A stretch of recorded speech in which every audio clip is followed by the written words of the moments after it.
بسم الله الرحمن الرحيم. أيها الأحبة مشاهدينا الكرام أينما كنتم وتواجدتم، أسعد الله أوقاتكم بكل خير.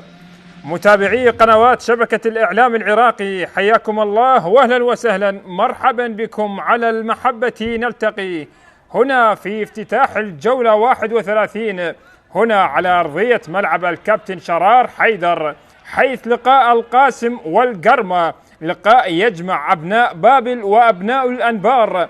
القاسم بوضعه المعتاد القاسي هذا الموسم الذي هبط رسميا إلى الدور الممتاز وفقد الآمال تماما بمواجهة صقور الغربية. القرمة صاحب المركز السادس ب 52 نقطة، حيث يبحث القرمة على الدخول في مربع الكبار لمواصلة العروض القوية التي يقدمها فريق القرمة في هذا الموسم والبحث المستمر في تسلق جدول الترتيب.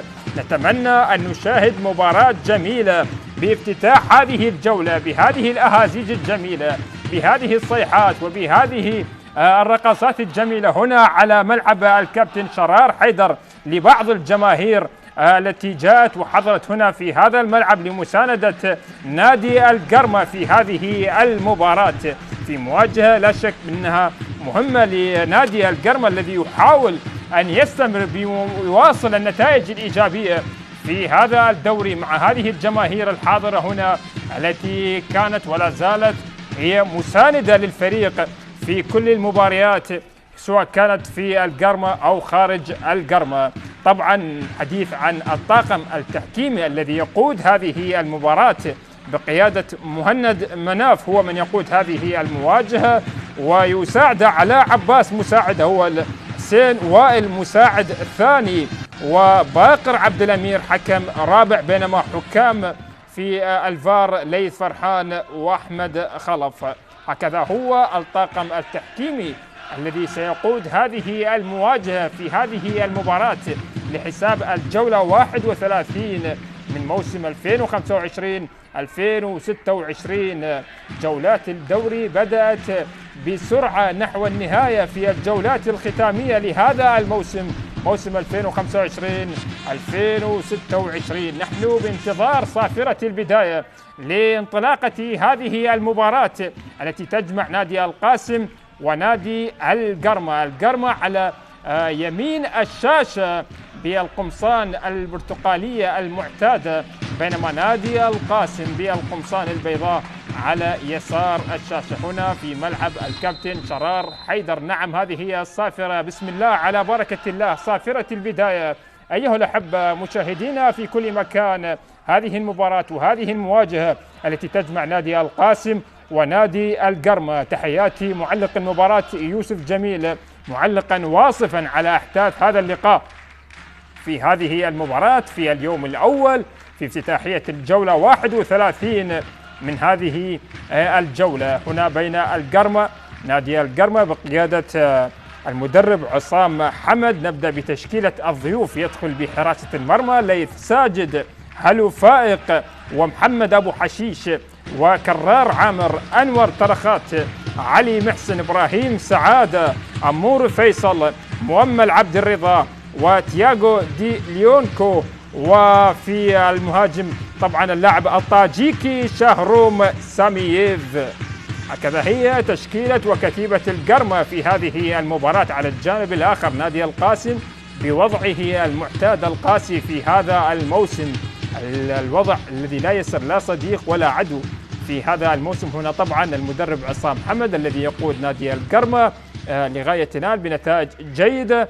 طبعا الحديث عن تشكيلة نادي القاسم بقيادة طبعا المدرب حسن هادي، يدخل بحراسة المرمى مصطفى طارق، فراس زامل، كرار علي، شهاب أحمد، سيف حاتم، علي كريم، محمد سعيد، عبد الله باسم، وذو الفقار محمد، وسيف الدين ظاهر، وعلاء محسن. هكذا هي تشكيلة وكتيبة نادي القاسم. أبناء بابل بمواجهة أبناء الأنبار في هذه المباراة. نتمنى أن نشاهد مباراة جميلة في هذه الجولة افتتاحية الجولة 31. كرة مرت إلى رمية تماس لمصلحة نادي القرمة. القرمة في هذه المباراة يحاول أن يقتنص هدف. طبعا كل من يواجه نادي القاسم في هذا الموسم في هذه المباريات من دورينا يحاول أن يقتنص النقاط الثلاث، طبعا نظرا للظروف التي يعيشها نادي القاسم، وبالتالي يحاولون اقتناص النقاط الثلاث كلما واجهوا نادي القاسم. على الجانب الآخر نادي القاسم الفريق الذي يلعب بما هو موجود وبظروفه الصعبة جدا في هذا الموسم. كرة اللعب لمصلحة نادي القرمة على جهة اليسار، محمد أبو حشيش مع الأسماء الأخرى، إبراهيم سعادة ينقل الكرة يغير الاتجاه من هناك على جهة اليمين لمصلحة نادي القرمة. يا سلام، هذه تمريرة وهجوم جميل رائع، ولكن مع ذلك الكرة مرت من هناك إلى ركنية لمصلحة نادي القرمة.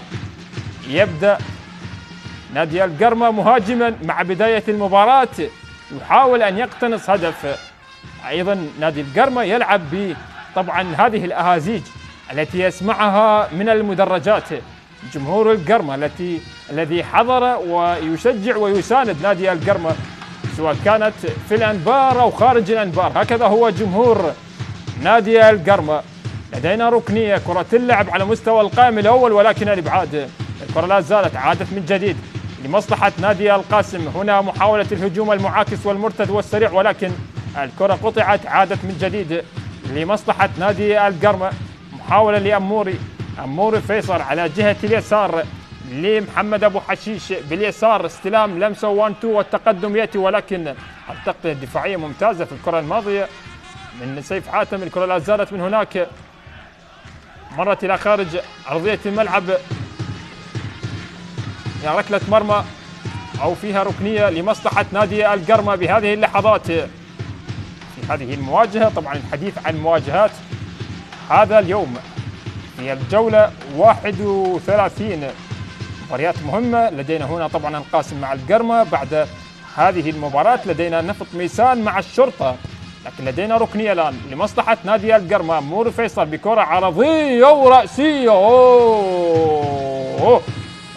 على الفرصة الأولى ضاعت لمصلحة نادي القرمة. فرصة الهدف الأول ضاعت بكرة جميلة بعرضية رائعة جاءت بالمقاس على الرأس، ولكن الكرة مرت بأمان وسلام على مرمى نادي القاسم. كرة جميلة، كرة رائعة. لاحظ هنا الارتقاء وهنا الرأسية، ولكن مرت إلى خارج أرضية الملعب. هي المحاولة الأولى تأتي لمصلحة نادي القرمة عن طريق إبراهيم سعادة المحترف الأردني في الكرة الماضية، ولكن مرت بأمان وسلام على مرمى نادي القاسم. الفرصة الأولى، المحاولة الأولى لمصلحة نادي القرمة ضاعت، ولكن لا زال القرمة. هنا انطلاقة، محاولة التسديد من مسافة بعيدة، لكن كرة أرضية مرت إلى خارج أرضية الملعب. ركلة مرمى لمصلحة نادي القاسم عند مصطفى طارق حارس مرمى نادي القاسم. حديث عن لقاء الذهاب الذي كان في الجولة 12، كان هناك في الأنبار. في تلك المباراة فاز القرمة بهدف مقابل لا شيء. في تلك المباراة سجل مؤمل عبد الرضا هو من سجل في تلك المباراة، واليوم هو أيضا حاضر طبعا في التشكيلة الأساسية لنادي القرمة. كرة من محمد أبو حشيش، لمسة 1-2 التقدم وكرة للأمام، ولكن الكرة عادت لمصلحة ذو الفقار محمد لمصلحة نادي القاسم. حاولت اللعب كرة والإبعاد مبدأ الأمان. هنا استلام، تقدم يأتي لمصلحة نادي القاسم، ولكن سرعان ما تقطع الكرات وبالتالي تعود سريعة لمصلحة نادي القرمة الذي يفرض نفسه وسيطرته في هذا اللقاء لغاية الآن.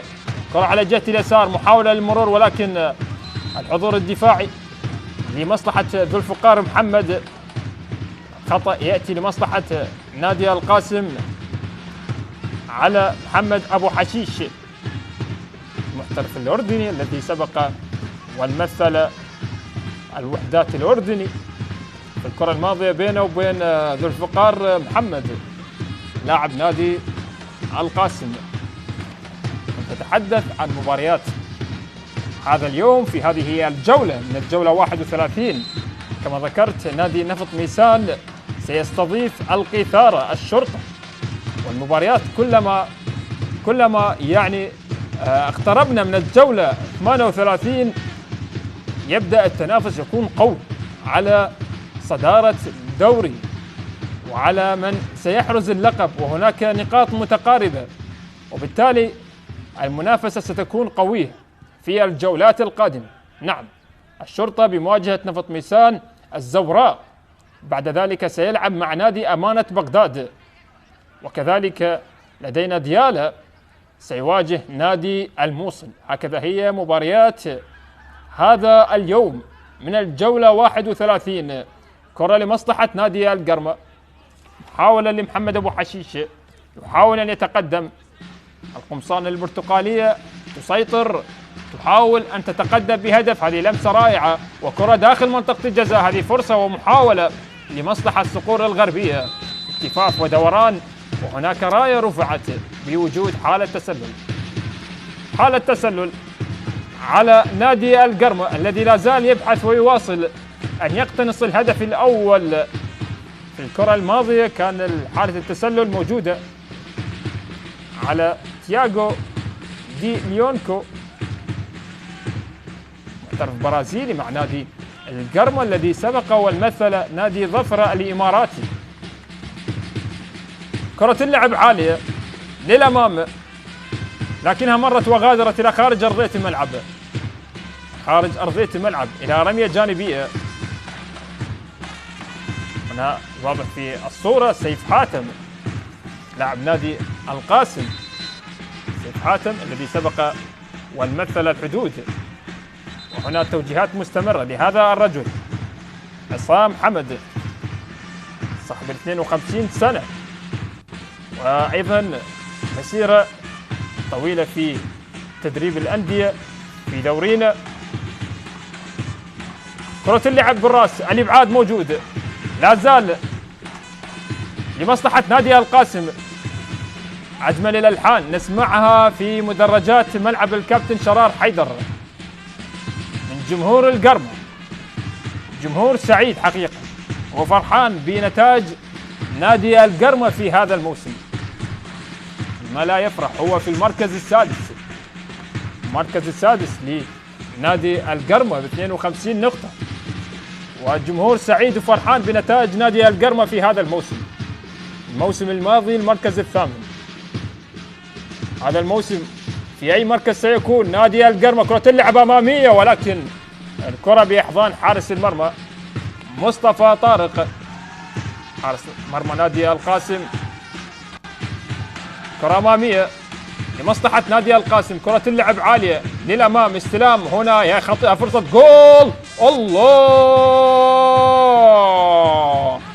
على فرصة هدف كانت بالإمكان أن تكون لمصلحة نادي القاسم بالفرصة الأولى، بالمحاولة الأولى في هذه المباراة. نادي القاسم كان قريب على تسجيل الهدف الأول ولكن ضاعت، لكن الآن لدينا هجوم معاكس ومرتد وسريع لمصلحة نادي القرمة، ولكن الإبعاد موجود، لا زال يتواصل نادي القرمة بهذه اللحظات. لمسة للأمام، يحاول في هذه الكرة الآن، ولكن الكرة أقرب لحارس المرمى مصطفى طارق. القاسم كان قريب من تدوين أول الأهداف في الكرة الماضية ولكن ضاعت على نادي القاسم، لكن الآن القرمة يحاول أن يسجل ويقطع الطريق بهذه اللحظات. هجوم يأتي عن طريق ليونكو البرازيلي، يبحث عن مساندة، يعود الكرة بالخلف، محمد أبو حشيش، لمسات مع مور فيصل، لمسات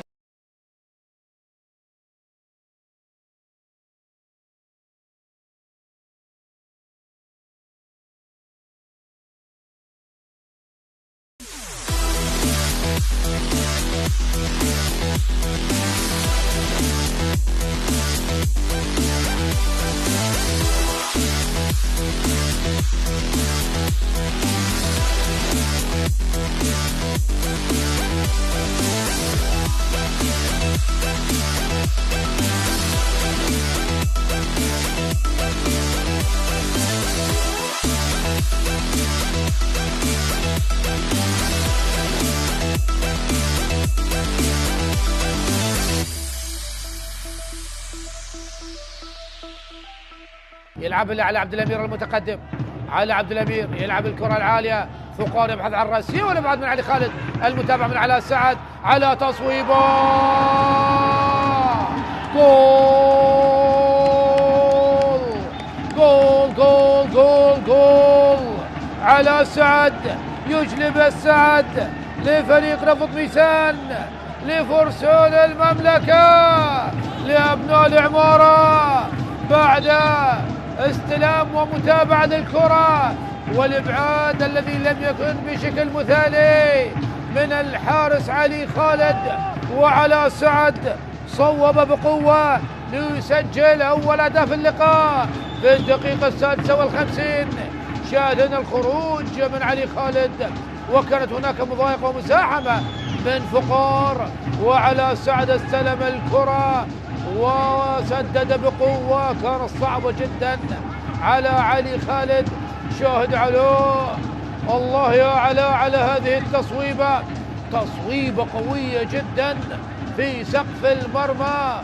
هنا الكرة المشتركة الأخيرة، هل هناك عودة للفار؟ شاهد شاهد شاهد، نعم، في سقف المرمى من علاء سعد، من هذا الأشول، من هذا اليساري، صاحب التسديدات القوية والقوية جدا. علاء سعد يجلب السعد ويتقدم، ما زالت مع السنغالي إلى نسيم صيود. خلاص خلاص خلاص خلاص، ابن تونس النصر التونسي يأتي بالهدف الثاني لفرسان المملكة. النصر التونسي يطير هنا في العاصمة بغداد في الأول، ولكن الكرة مرت إلى ركنية. الآن بهذه اللحظات يبحث نادي القرمة عن تسجيل الهدف الأول في هذه اللحظات. كرة اللعب عالية وخطيرة، ولكن بالرأس والإبعاد الكرة لا زالت، وفي الأخير عند حارس المرمى، عند مصطفى طارق. قرمة لا زال يواصل ويتقدم، يحاول أن يسجل، تتوالى الفرص لنادي القرمة. ربع ساعة مرت من عمر هذا اللقاء، التعادل السلبي قائم، لا زال حاضر في أحداث هذه المواجهة، ولكن الفرص موجودة لكلا الفريقين في هذه المباراة.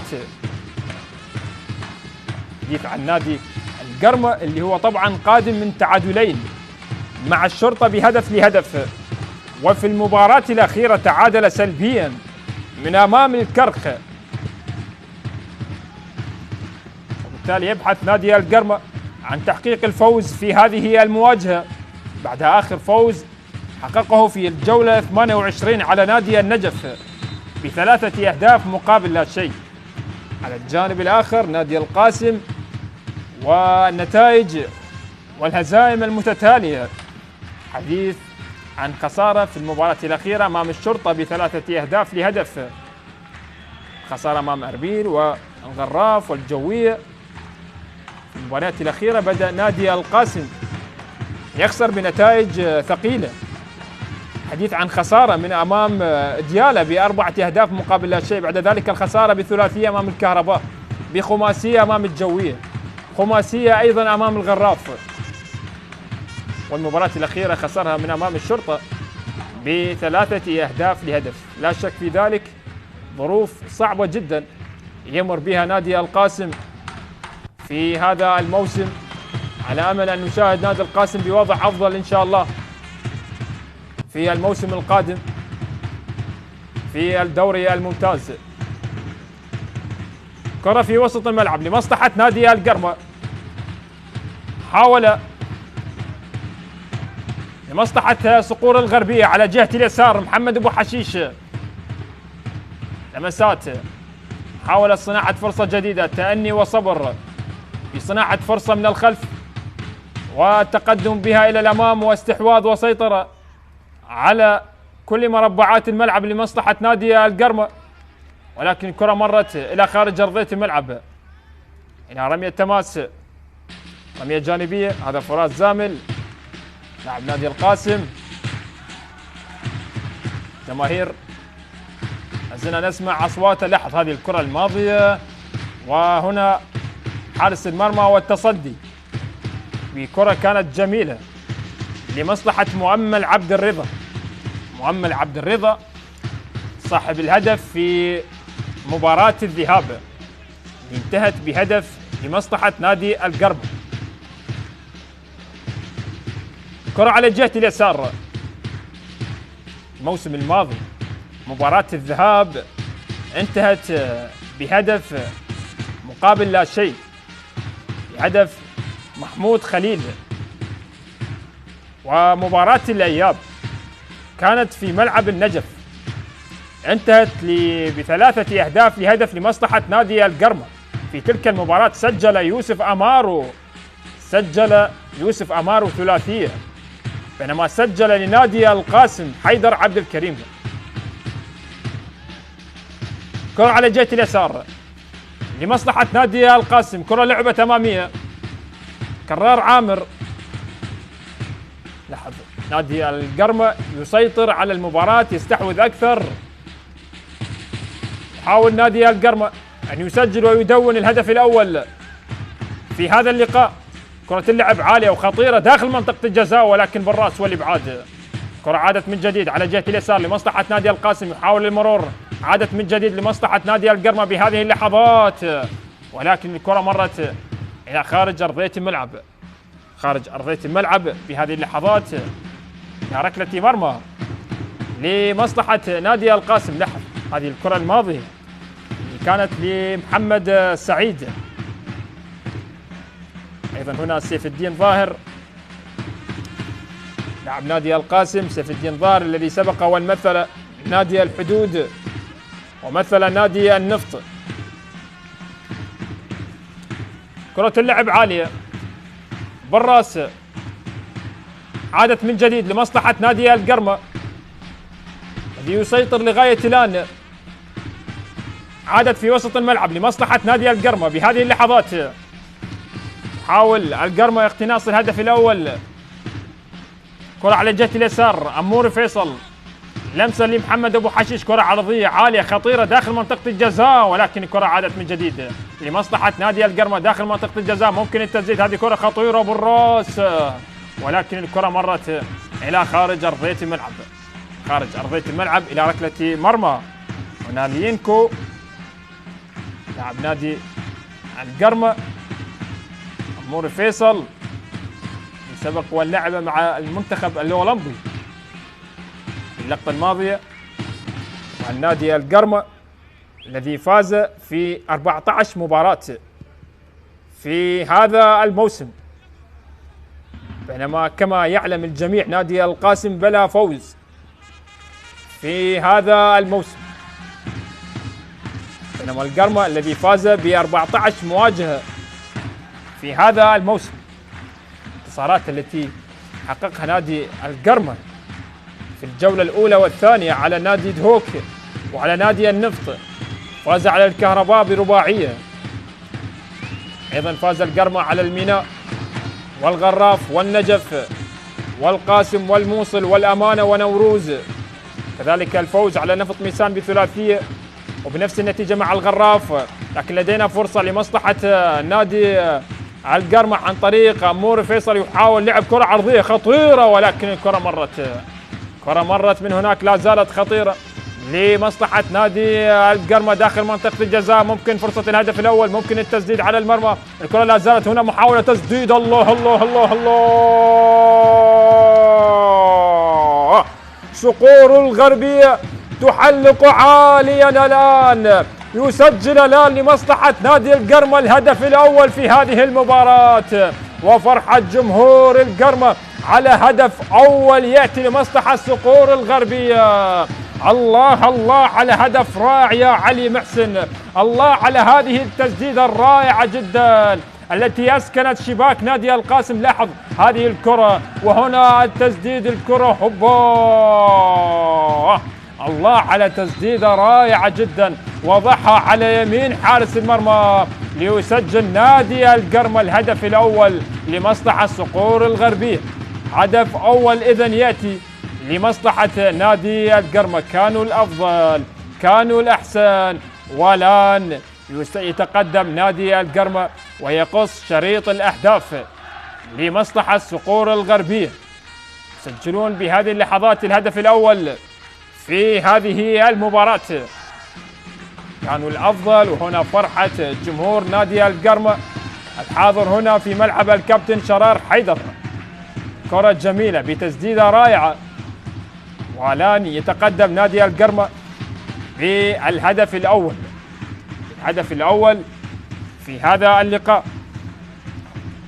حديث عن انتصارات نادي القرمة، أيضا فاز على دوك بثلاثية، والفوز أيضا بنفس النتيجة على نادي النجف بثلاثية.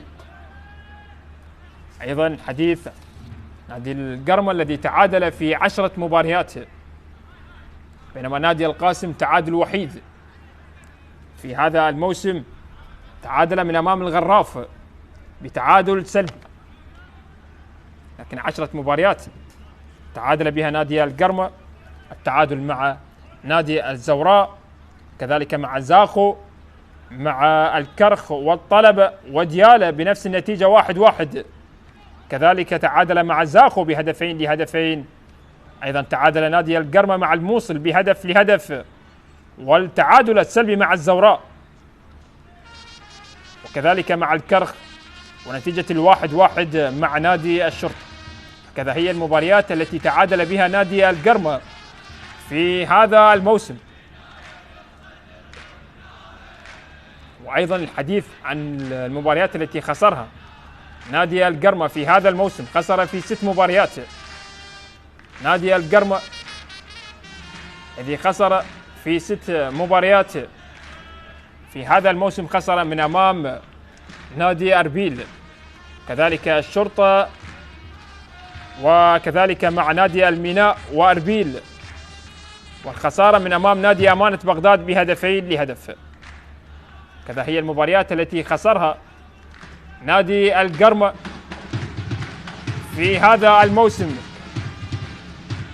ولكن الحديث عن نتائج نادي القاسم الذي خسر في 29 مباراة في هذا الموسم.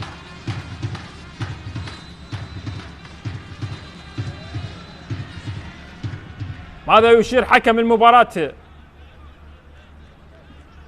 حكم المباراة الآن بقرار من الفار يعلن عن وجود حالة تسلل. الهدف يلغى، هدف نادي القرمة إذن يلغى بهذه اللحظات بوجود حالة تسلل. حالة تسلل الآن، هكذا يشير حكم المباراة مهند مناف بوجود حالة تسلل، وبالتالي يلغى هدف نادي القرمة. يلغى هدف نادي القرمة بوجود حالة تسلل في الكرة الماضية، وبالتالي تعود المباراة الآن إلى نتيجة 0-0. كرة من جديد عادت لمصلحة نادي القاسم على جهة اليمين.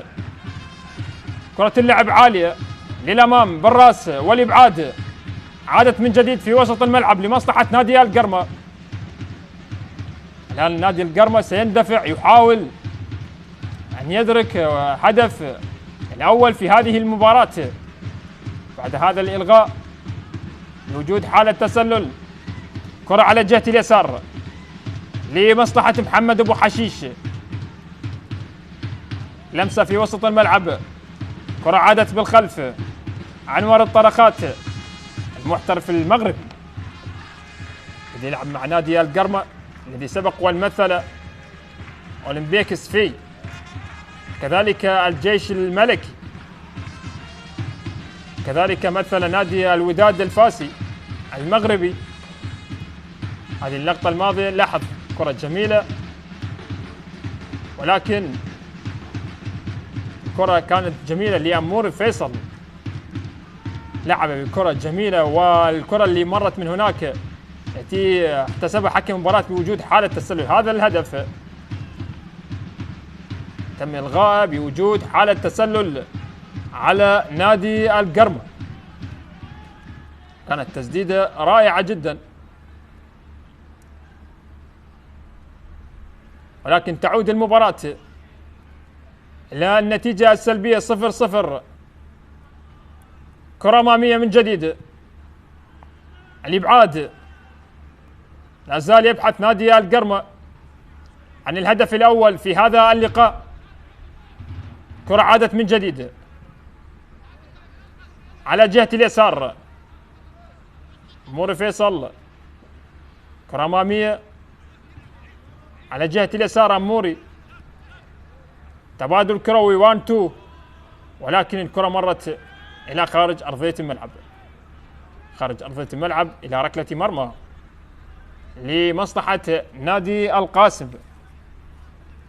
نادي القرمة في هذا الموسم لغاية الآن سجل 42 هدف، بينما نادي القاسم الذي سجل فقط 8 أهداف. ولكن هنا الكابتن حسن هادي، هذا الرجل الذي تحدث في المؤتمر الصحفي عن وضع نادي القاسم الصعب، وقال لا جديد يذكر في وضع نادي القاسم، وسنحاول أن نلعب بواقعية رغم الفوارق الفنية الكبيرة.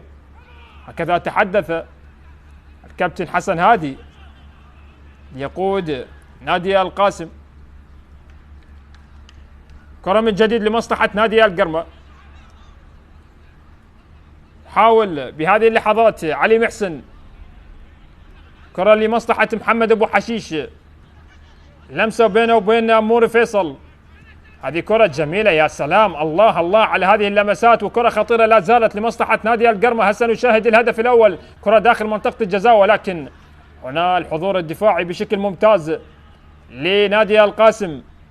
كرة اللعبة أمامية، ولكنها مرت إلى خارج أرضية الملعب إلى رمية تماس لمصلحة نادي القاسم.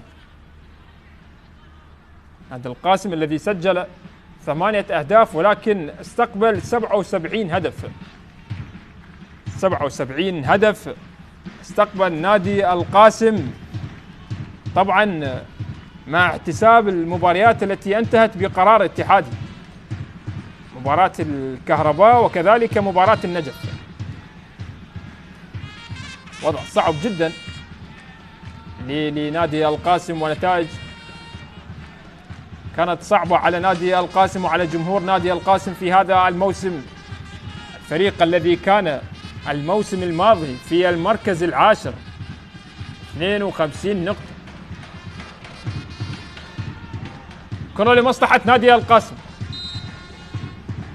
كرة اللعب عالية داخل منطقة الجزاء، ولكن الكرة أقرب لحارس المرمى ليث ساجد. ليث ساجد حارس مرمى نادي القرمة.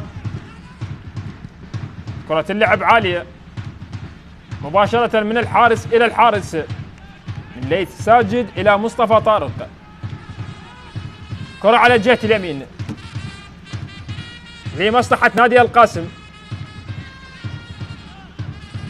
كرة اللعب أمامية في وسط الميدان، ولكن الكرة أقرب لمصلحة نادي القاسم على جهة اليسار.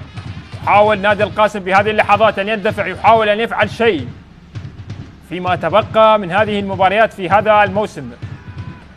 كرة أمامية، يحاول نادي القاسم بهذه اللحظات لمسة، ولكن يجد الرقابة الدفاعية حاضرة لنادي القرمة. هنا اندفاع وتقدم يأتي عن طريق علي محسن، يغير الاتجاه، يلعب الكرة من هناك ولكن بالراس والإبعاد إلى خارج أرضية الملعب، إلى رمية جانبية. رمية جانبية في هذه اللحظات لمصلحة نادي القرمة.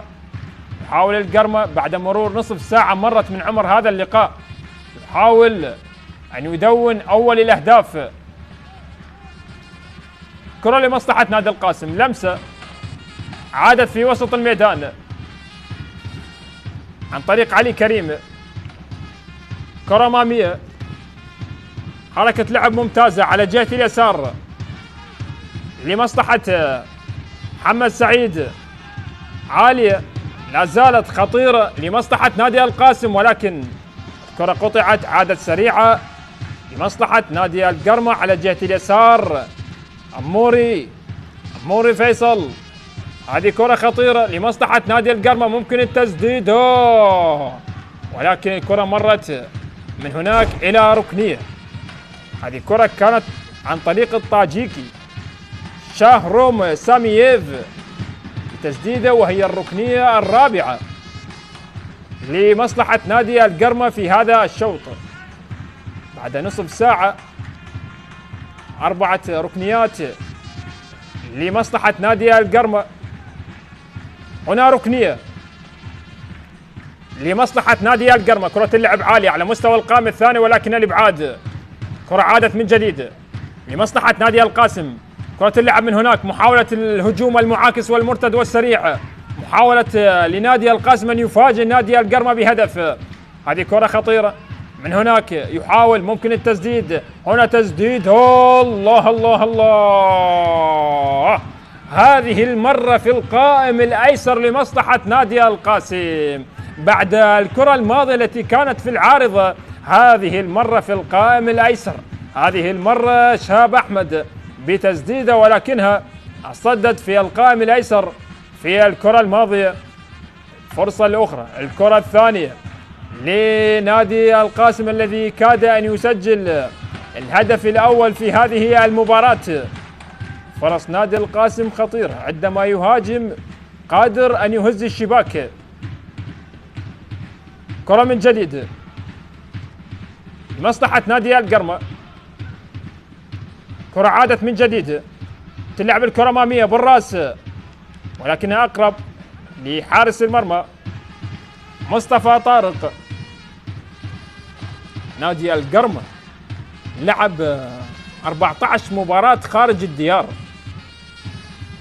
14 مباراة لعبها نادي القرمة خارج الديار، فاز في 5 وخسر في 5 أخرى وتعادل في 4، ولكن لدينا فرصة لمصلحة نادي القرمة ولكن قطعت، عادت لمصلحة نادي القاسم. لمسة عادت الكرة بالخلف، لاحظ لاعبي نادي القرمة محاولة الضغط في ساحة ملعب نادي القاسم واستخلاص الكرة طريق الضغط المتقدم، ولكن لاحظ هذه الكرة الماضية. حديث عن نادي القرمة كما قلت 14 مباراة خارج الديار، فاز في 5 وخسر في 5 أخرى وتعادل في 4 مباريات. لا زال التعادل السلبي قائم وحاضر. كرة من جديد لمصلحة نادي القاسم، فرصتين شاهدناها لمصلحة نادي القاسم، كان قريب من يدون الهدف الأول ولكن كرة مرت. أيضا شاهدنا هدف لمصلحة نادي القرمة اللي طبعا تم إلغاء بوجود حالة تسلل على نادي القرم.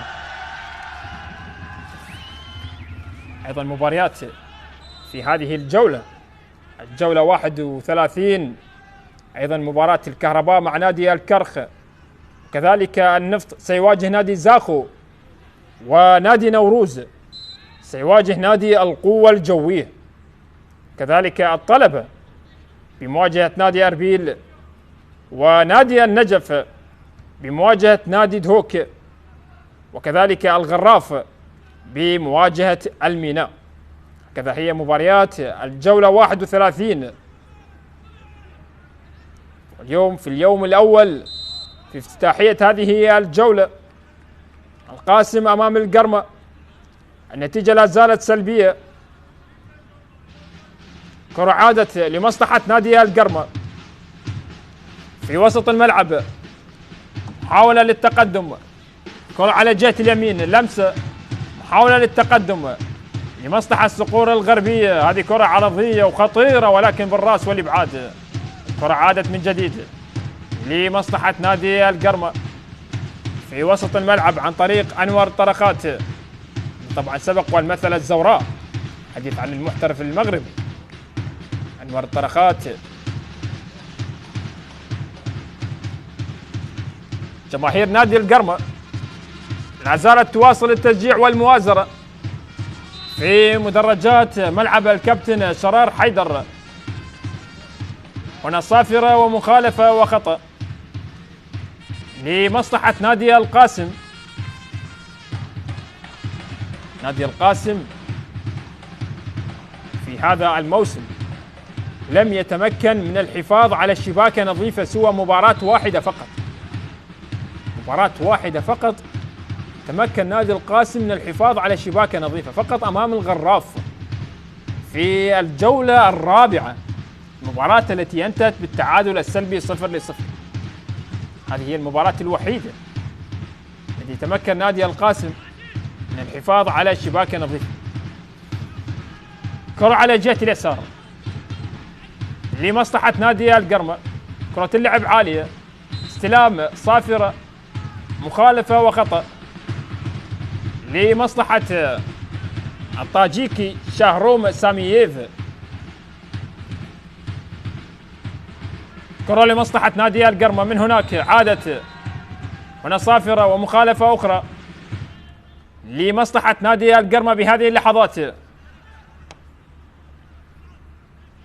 نادي القرمة حديث عن طبعا الموسم الماضي كان في المركز الثامن ب56 نقطة، بينما نادي القاسم لكن لدينا فرصة لسامييف لمصلحة نادي القرمة. هسه نشاهد الهدف الأول في هذا يا سلام، الله الله، هذه كرة جول، فرصة الهدف. لكن الله الله على كرة بينية رائعة جدا من بين المدافعين، ولكن في الأخير عند حارس المرمى، عند حارس المرمى مصطفى طارق. شوف هذه الكرة الماضية، الكرة كانت رائعة جدا، الله على هذا الالتفاف من خلف المدافعين بشكل ممتاز، ولكن في الأخير وصلت عند حارس المرمى، عند حارس المرمى. نادي القاسم أول موسم في دوري الأضواء كان في موسم 2021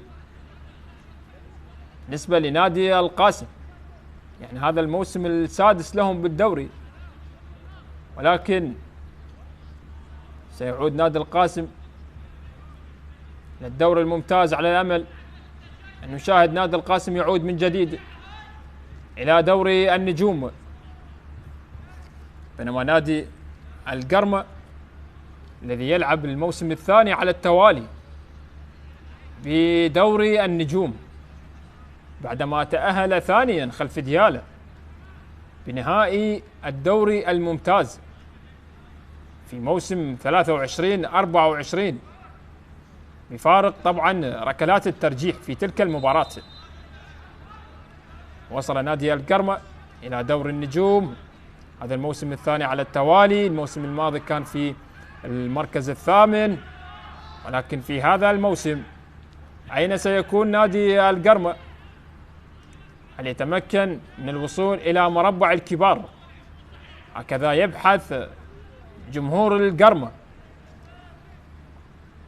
جمهور القرمة نتائج جميلة حقيقة لنادي القرمة في هذا الموسم، أيضا أسماء جيدة موجودة في تشكيلة نادي القرمة. هنا جمهور القرمة الذي حضر وهنا يشجع ويساند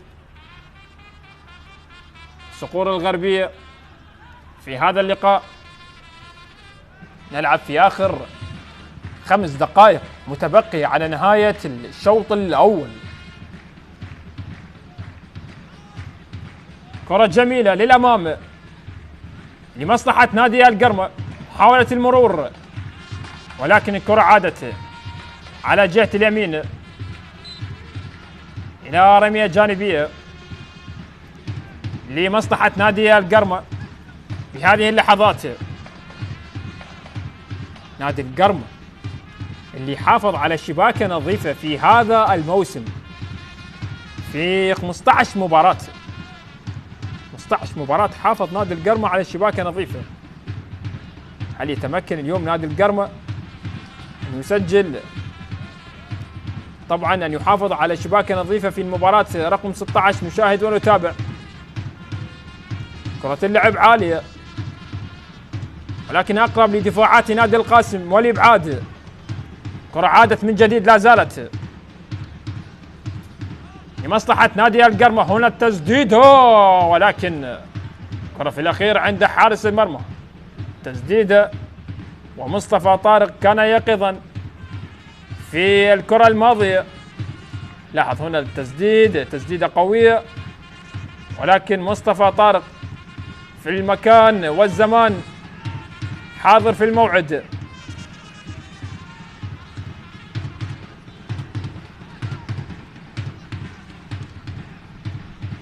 كرة لمصلحة نادي القرمة من أنور لأبو حشيش إلى كرار عامر.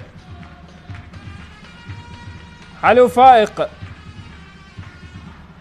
لمصلحة نادي القرمة. القرمة أكثر استحواذ في هذه المباراة،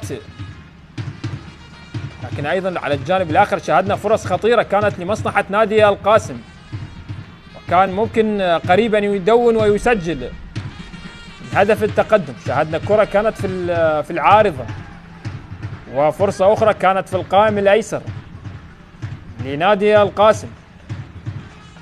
على الجانب الآخر شاهدنا هدف ملغي لنادي القرمة. شاهدنا أيضا فرص ضاعت، لكن لا زال يبحث نادي القرمة. كرة أقرب لمصطفى طارق في هذه اللحظات لمصلحة نادي القاسم. آخر دقيقتين، نعم، استحواذ أعلى لمصلحة نادي القرمة، 60 مقابل 40. هنا صافرة لمصلحة نادي القرمة. كرة على الجهة اليسار، حاول بهذه اللحظات محمد أبو حشيش يبحث عن مساندة لمصلحة نادي القرمة. يا سلام، الله على تحرك ممتاز في الفراغ. كرة داخل منطقة الجزاء، هنا تسديدة، ولكن الكرة مرت إلى خارج أرضية الملعب، إلى خارج أرضية الملعب. فرص نادي القرمة فرص منتظمة، شاهد تحرك ممتاز، كرات جميلة، ولكن اللمسة الأخيرة غائبة. اللمسة الأخيرة اليوم غائبة لنادي القرمة. هل أثر غياب أيمن حسين في هذا الشوط؟ أيمن حسين الغائب في هذه المباراة مع أحمد مكنزي وأحمد عبد القادر بسبب الإصابة.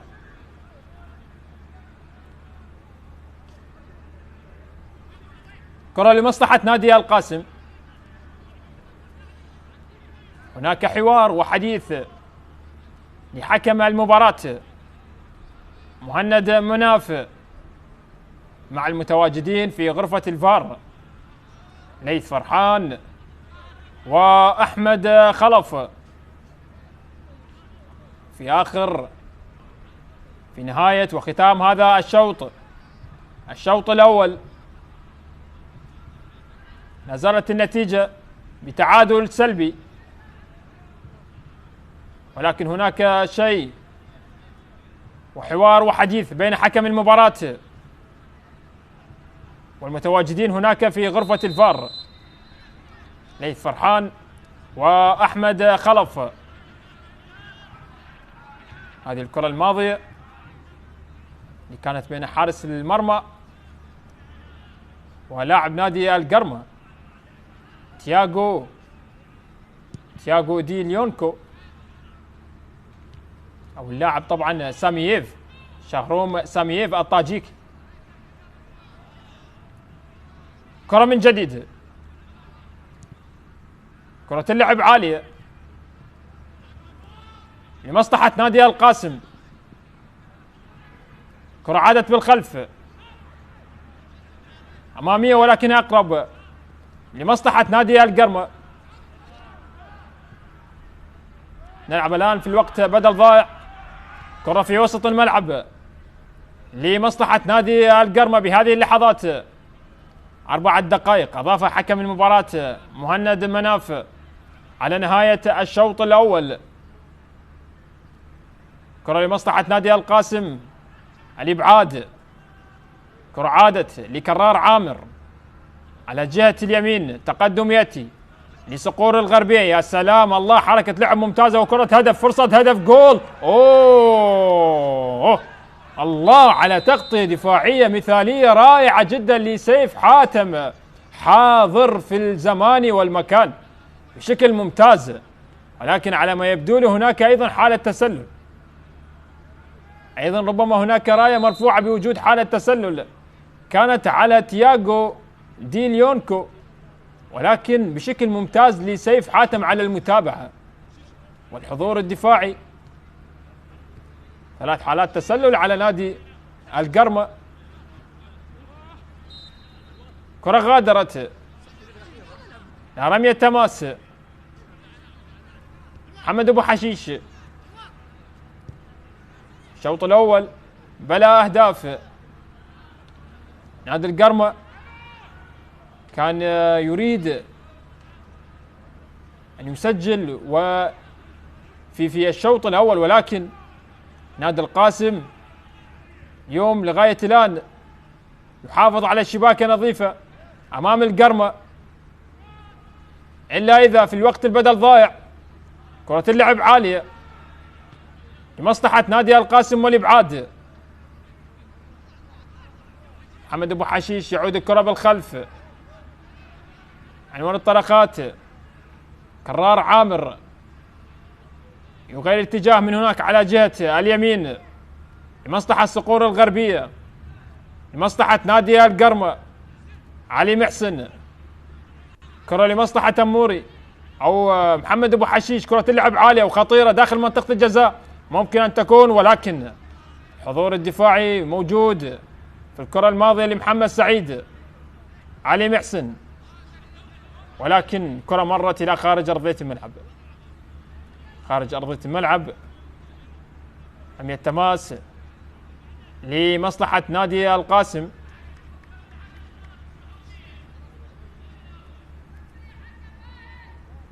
تعادل سلبي 0-0. هكذا هي نتيجة الشوط الأول في هذه المباراة. شاهدنا نادي القاسم الذي أضاع فرصتين، كرة كانت في العارضة وكرة كانت في القائم الأيسر. لما أيضا شاهدنا هدف ملغي لنادي القرمة، شاهدنا أيضا فرص أخرى. كرة من جديد لمصلحة نادي القرمة، ولكنها غادرت إلى رمية تماس لمصلحة نادي القاسم.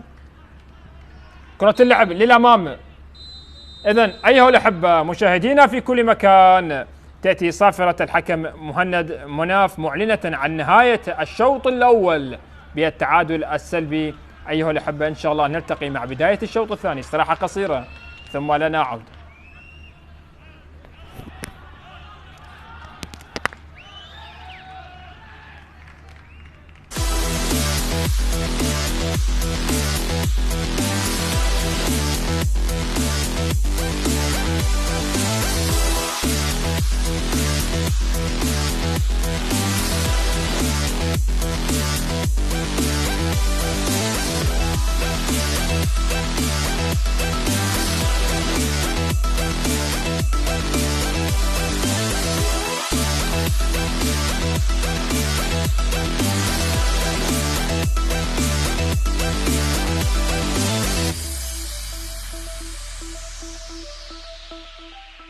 يلعب على عبد الامير المتقدم، على عبد الامير يلعب الكره العاليه، ثقار يبحث عن الراسيه والابعاد من علي خالد، المتابع من علاء سعد، على تصويبه،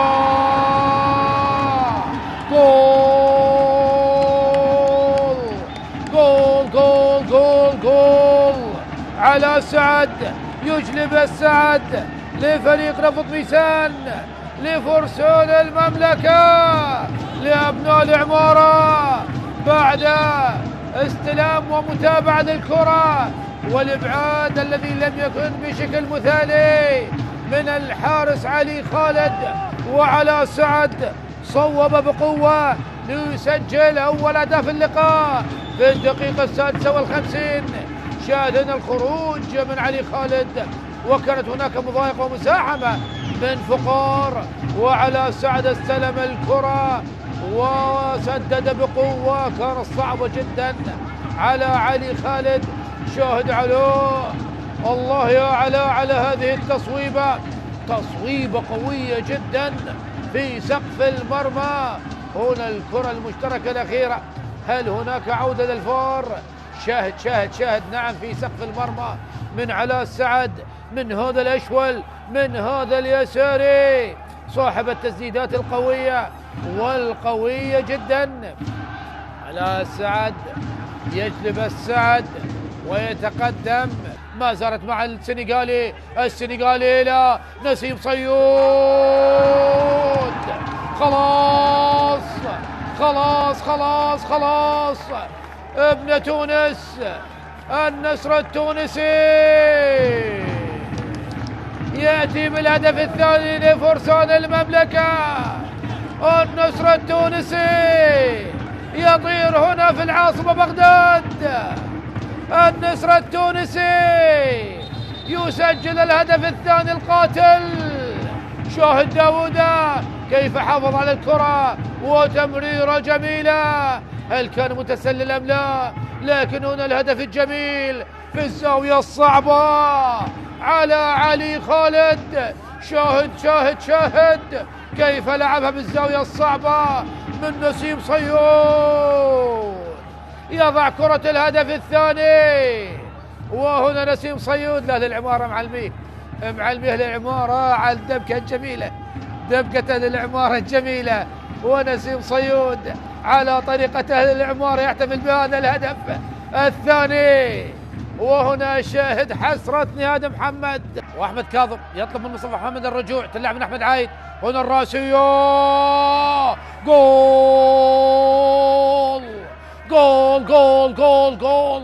ياسر ناجي يسجل الهدف الأول. يقلص النتيجة. احذروا الكهرباء بعد الدقيقة 90. سابع هدف لنادي الكهرباء بعد الدقيقة 90، أو الهدف الثامن. نعم، الهدف الثامن لنادي الكهرباء بعد الدقيقة 90.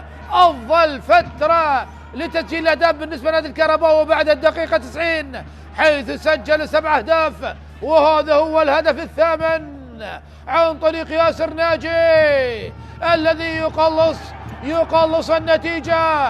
هل هناك عودة للكهرباء؟ أمير يلعب الرمية الجانبية، محاولة الإبعاد. أحمد عبد الرضا، دخلنا الدقيقة الثالثة. علي خالد ماذا تفعل؟ جول، هدف قاتل. فريق نفط ميسان يسجل هدف قاتل في الدقيقة 13 بعد الدقيقة 90. فريق نفط ميسان أيضا يسجل بعد الدقيقة 90، يسجل هدفه الرابع في هذا الوقت بعد الدقيقة 90. أحمد عبد الرضا بعد غياب طويل من المشاركة يدخل ويسجل هدف بطريقة فيها الكثير والكثير من الاستغراب والاستفهام من حارس المرمى علي خالد الذي أبعد كرات خطيرة لكن يفشل بمسك الكرة. عبد الله الى الامام، نقلها المنتظر عبد الامير، منتظر والمرور والتوغل والدخول والمحاوله والتمرير والهدف الاول لامانه بغداد. هدف اول لاسود العاصمه بانطلاقه وبمجهود فردي من منتظر عبد الامير، يخترق وينطلق، لا يريد ان يبتعد كثيرا عن التسجيل او الصناعه. نعم، حضر وسجل في المباراه الماضيه وبثنائيه من خلالها ارتقاء بالفريق وانتصر، والآن يمر ويخترق ويصنع ويمرر. برو فلافيو الأنغولي يحتفل نعم مع مواطن بيدرو أمور، وبالرقصة التقليدية الأنغولية يحتفلون وبسعادة غامرة. برو فلافيو يسجل رابع أهدافه في الدوري. سيدريك ناكا، هذا هو منتظر، هذا هو المصدر، هذا هو الممرر، هذا هو المنطلق، وبمجهود كبير له 85% من الهدف، 85% من الهدف. الانطلاق من أمام علي لطيف والمرور والاختراق والتمرير والهدف الأول لمصلحة نادي أمانة بغداد، والمرور والعبور وتسجيل أول أهداف المباراة. أمامية، محاولة عرضية، متابعة رأسية، الله الله،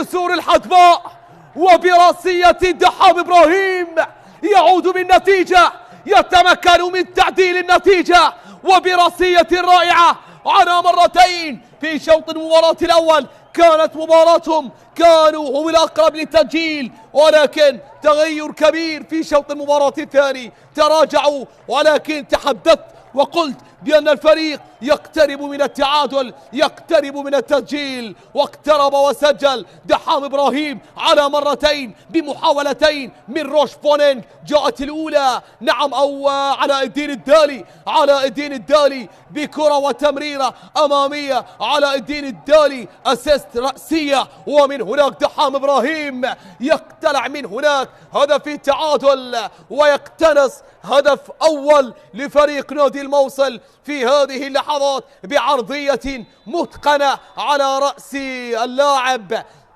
علاء الدين الدالي، ومن هناك يودع دحام إبراهيم بهدف التعادل.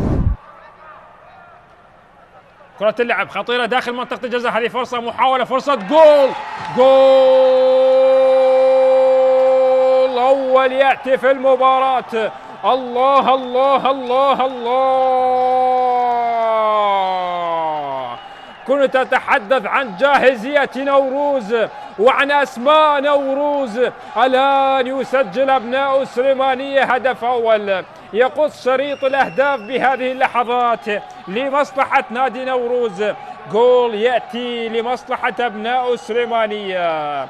راستوكو فريق يسجل بهذه اللحظات هدف لمصلحة نادي نوروز في الدقيقة 60 بعد ساعة مرت من عمر هذا اللقاء. هذه الكرة العرضية وراستوكو فريقه على تسديدة قوية وسكنها في شباك مرمى نادي النجف. لاحظ هذه الكرة وهنا التسديدة لراستوكو، وبكرة كانت قريبة على حارس المرمى ليسجل نادي نوروز الهدف الأول يقص شريط الأهداف أبناء سليمانية.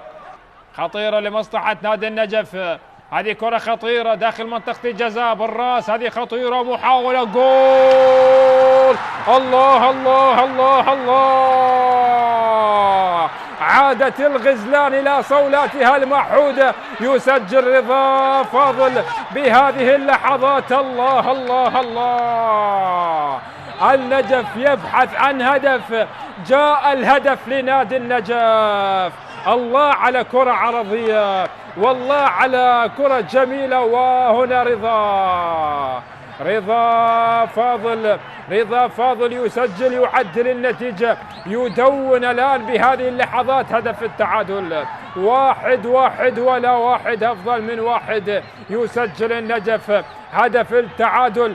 أيمن لوي بمواجهة جومان أحمد. أيمن يتقدم،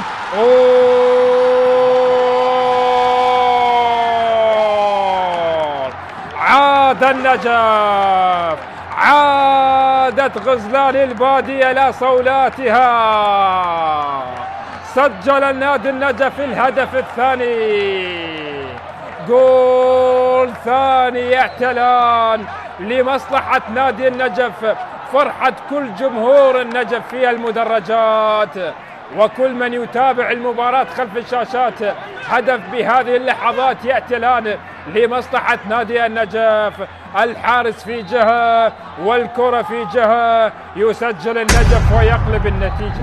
ليونيل أتيبة الأسد الكاميروني والتركيز العالي أمام الشاب الموهوب ليث ساجد. ليونيل أتيبة، الله، هدف أول للقيثارة، هدف أول للشرطة. عزفت القيثارة وصلحت الأوتار على أنغام المجد، وهدف أول من علامة الجزاء. الأخضر هنا، القيثارة هنا، وجماهير الشرطة على المدرجات تنتشر الأفراح بأقدام ليونيل أتيبا، بأقدام الكاميروني ليونيل أتيبا. شوف بيلي عادم كان قريب ليث ساجد رغم أنه تقدم بالكرة الماضية، لكن هدف سجل بالنسبة للشرطة. إذن الشرطة هدف، القرمة لا شيء. بداية قوية خضراء بأراضي أو بأرضية ملعب جولان. هدف أول بهذه اللحظات. ما هي ردة الفعل لصقور الغربية؟ لنشاهد ما هي ردة الفعل لصقور الغربية ليونيل أتيبا. لنشاهد الآن أيمن حسين على التنفيذ بانتظار الصافرة. أيمن حسين والقرمة، صقور الغربية. أيمن، الله الله الله الله، حلقت صقور الغربية، حلقت القرمة، يقدمون واجب الضيافة للقيثارة وهدف التعادل بأقدام المونديالي. أيمن حسين يصل لهدفه التاسع هذا الموسم، ونعم هدف التعادل بهذه اللحظات. الله الله الله الله الله، نعم أيمن حسين هو أيمن. المونديالي لم يكتفي بالتسجيل على بوليفيا، فهذا اللاعب يسجل في كل مكان وزمان. من أهدى الفرحة للملايين لن يقصر بنشر الأفراح لأهالي الأنبار. التعادل الآن داخل منطقة الجزاء. ديالا البرتقالي ممكن يفعلها فيما تبقى من ثواني. الله الله الله الله الله الله، ما أروعك يا عبد فرحان. الله، الآن جمهور ديالا فرحان. أي تسديدة قوية، أي هدف جميل. الله على اياد عبد فرحان، يطلق صاروخ من اياد عبد فرحان، يسكنها في شباك مرمى النفط في الزاويه الصعبه جدا على حارس المحسن العنزوني. لاحظوا الانطلاقه من جول الدوباري اللي هياها الى مقتدى، اللي مر من امام اللاعب سامسون دير ومقتدى عمل ممتاز من مقتدى حسن اللي هياها لاياد عبد فرحان، اللي سدد بقوه اياد عبد فرحان ليسكنها في شباك النفط، يسجل اول اهداف اللقاء. الله على هدف جميل، الله على هدف رائع لفريق ديالا وعن طريق اياد عبد فرحان، وهو رابع اهدافه خلال هذا الموسم بعد ما سجل في مرمى اربيل، وهدفين على فريق نادي القاسم. الان ياتي ويسجل في مرمى النفط واحد من اجمل اهداف هذه الجوله. الان اياد عبد فرحان يضع فريق نادي ديالا بهدف التقدم على نادي النفط. بينما هنا همام طارق على التنفيذ لركلة ركنية، بينما خطير. الله الله الله،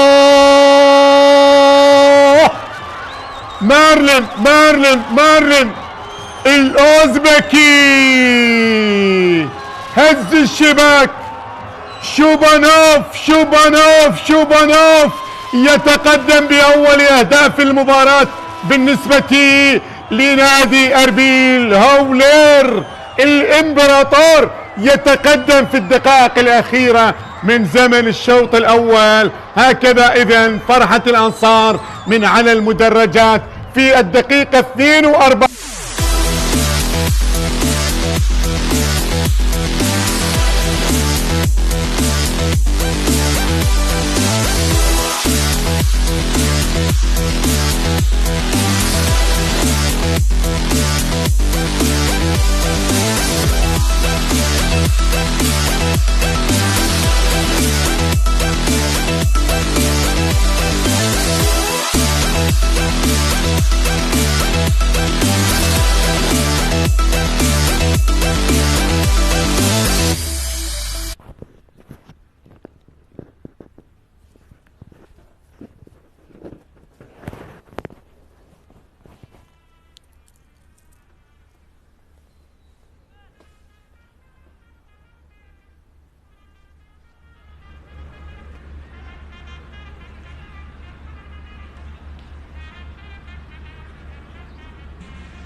عادي كاتب.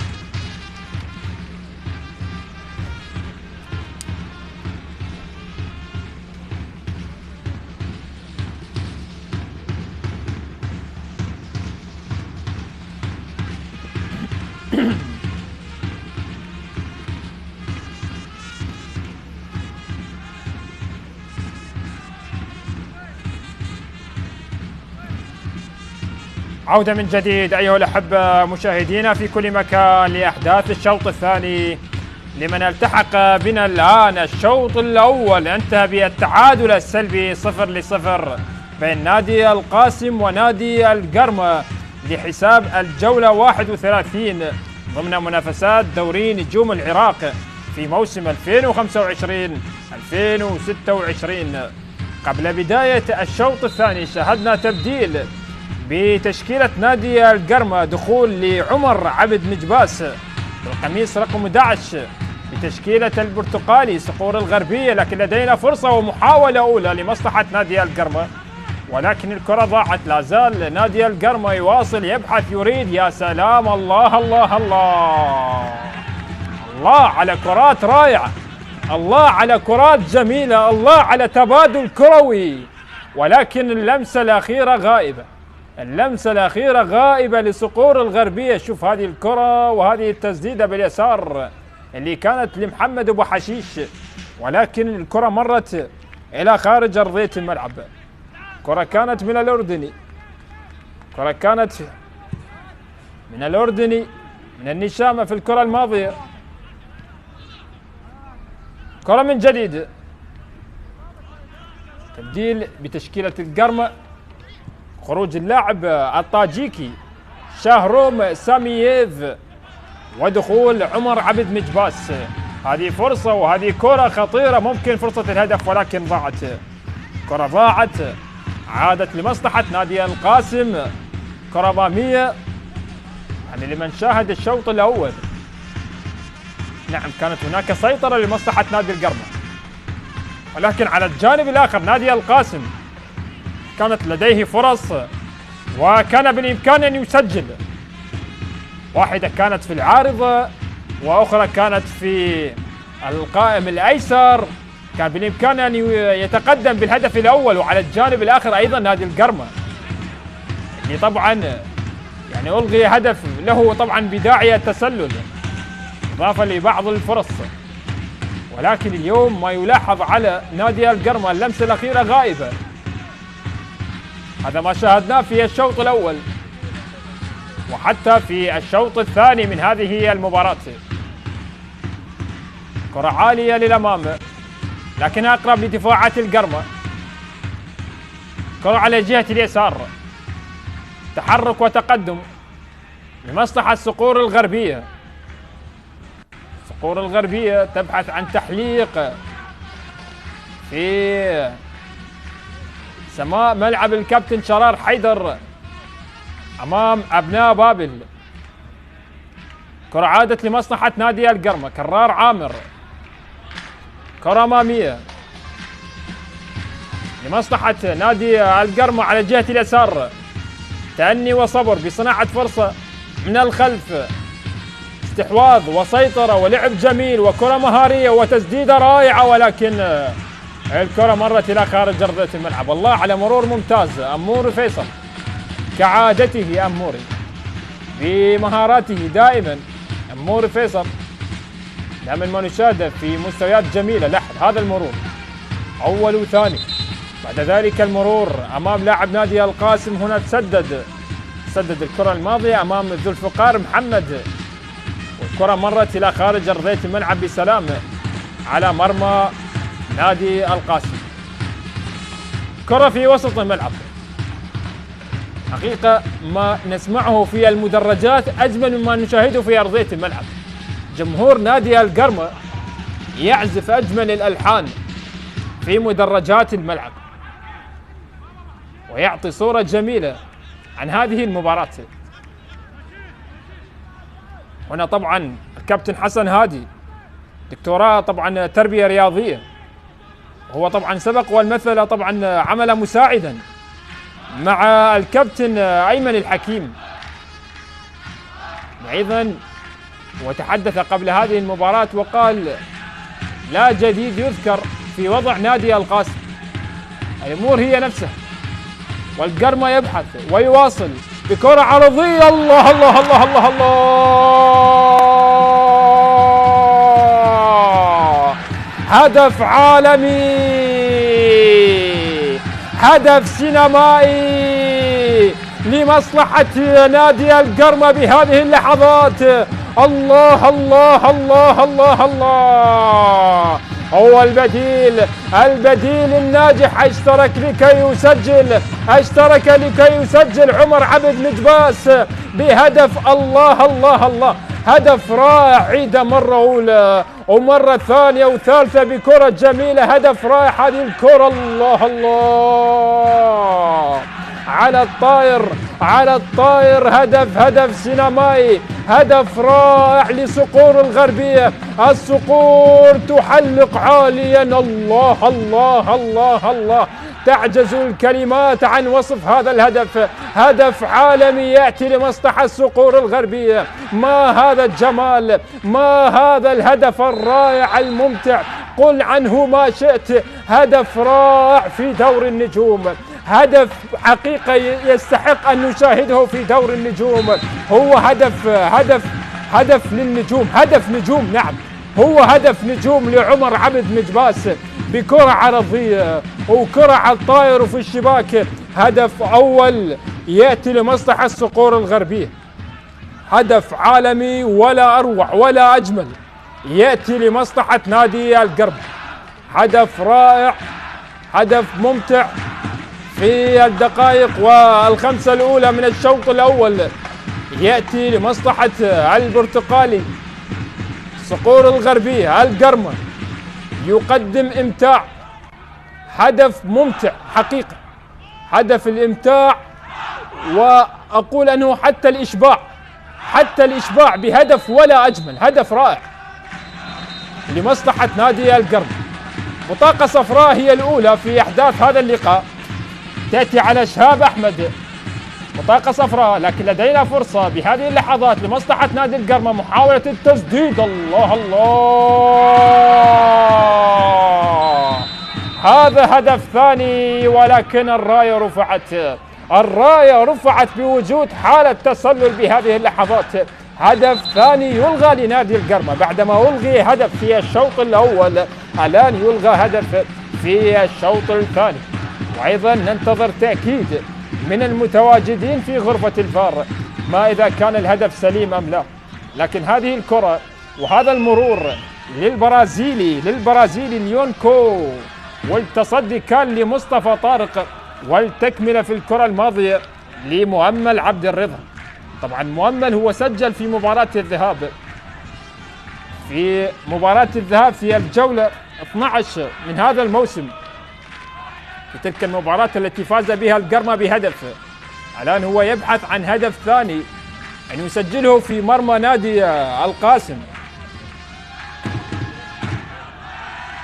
جمهور القرمة يعزف أجمل الألحان والموسيقى ودق الطبول في مدرجات ملعب الكابتن شرار حيدر. كنت تتحدث عن عزف جماهيري رائع لجمهور القرمة. جاء العزف بأجمل صورة وبأجمل شكل لهدف نادي القرمة في الكرة الماضية، هدف رائع، هدف الإمتاع وحتى الإشباع في الكرة الماضية. حديث لحكم المباراة مهند مناف مع المتواجدين في غرفة الفار ليث فرحان وأحمد خلف. هل هناك هدف ثاني لمصلحة صقور الغربية أم هناك حالة تسلل؟ نشاهد ونتابع توجيهات، كلام، نقاش، حوار بين الكابتن عصام حمد ومساعديه، حديث عن هذه المباراة. ولكن اسمع صوت الجمهور الرائع في ملعب ومدرجات الملعب من هذه المباراة. لاحظ هذه الكرة الماضية، هل كان في موقف تسلل؟ مؤمل عبد الرضا حكم المباراة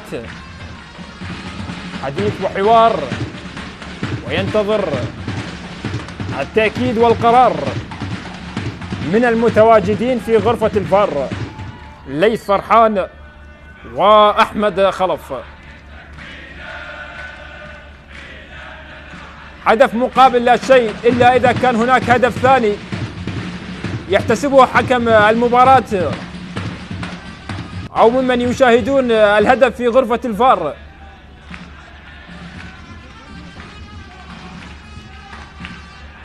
نادي القرمة سجل هدف في الشوط الأول وألغي بوجود حالة تسلل. هل يلغى هدف ثاني لمصلحة نادي القرمة في الشوط الثاني من هذه المباراة؟ نادي القرمة اللي طبعا تعادل في المباراة الأخيرة أمام الكرخ تعادل سلبي، ومع الشرطة بهدف لهدف. الآن يبحث عن فوز وانتصار. الله على عزف رائع في مدرجات ملعب الكابتن شرار حيدر، وهدف ثاني، جول ثاني يحتسبه حكم المباراة الآن لمصلحة نادي القرمة. هدف ثاني، 2 مقابل لا شيء لمصلحة الصقور الغربية. الآن الأهازيج والراية ارتفعت، والأهازيج الجميلة لجمهور القرمة بهدف ثاني. هدف ثاني لمؤمل عبد الرضا بعدما سجل في مباراة الذهاب، الآن يسجل في مباراة الإياب. هدفين مقابل لا شيء لمصلحة البرتقالي. شوف هذه الكرة الماضية، هذه التسديدة والتصدي لمصطفى طارق والتكملة والمتابعة لمصلحة مؤمل عبد الرضا. شوف هذه الكرة الماضية للبرازيلي تياغو دي ليونكو والمتابعة لمؤمل، والهدف الثاني وضعها بأريحية بكل هدوء.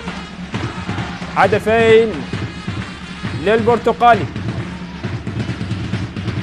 هدفين مقابل لا شيء لمصلحة نادي القرمة. القاسم لغاية الآن يتلقى الهدف 79. هذه كرة ولكن الكرة عند حارس المرمى. قاسم قبل هذه المباراة تلقى 77 هدف، مع أهداف مباراة اليوم يكون وصل إلى 79 هدف، طبعا مع احتساب المباريات التي انتهت بقرار اتحادي. كرة لمصلحة نادي القرمة في وسط الميدان، استلام، كرة على جهة اليمين، يحاول حلو فائق، كرة من جديد، دخول الآن مرتضى قصاد، وكذلك مرتضى قصاد إذن يشترك في هذه اللحظات في تشكيلة القاسم. شوف هذه الكرة الماضية، وهذه طبعا كرة الهدف اللي كانت لمصلحة نادي القرمة. كرة على جهة اليسار، كرة اللعب أمامية من كرار علي، حاول المرور لمصلحة نادي القاسم. كرة اللعب أمامية بالراس والإبعاد، عادت من جديد لمصلحة نادي القرمة بهذه اللحظات. هدفين لمصلحة نادي القرمة. لاحظ هذه الكرة الماضية والمخالفة والخطأ اللي كانت لمصلحة نادي القرمة.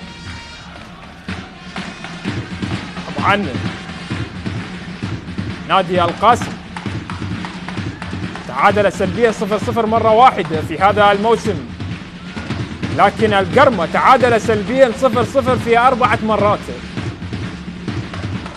4 مرات تعادل نادي القرمة سلبيا في هذا الموسم. كانت مع الزوراء مرتين ومع زاخو والكرخ.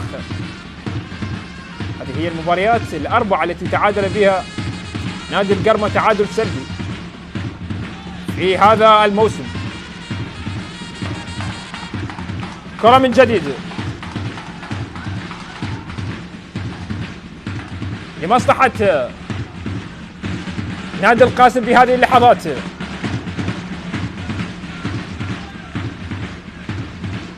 دخول أحمد ناجي بتشكيلة نادي القاسم. أحمد ناجي ومرتضى قصاد، تبديلين بدفعة واحدة بتشكيلة نادي القاسم.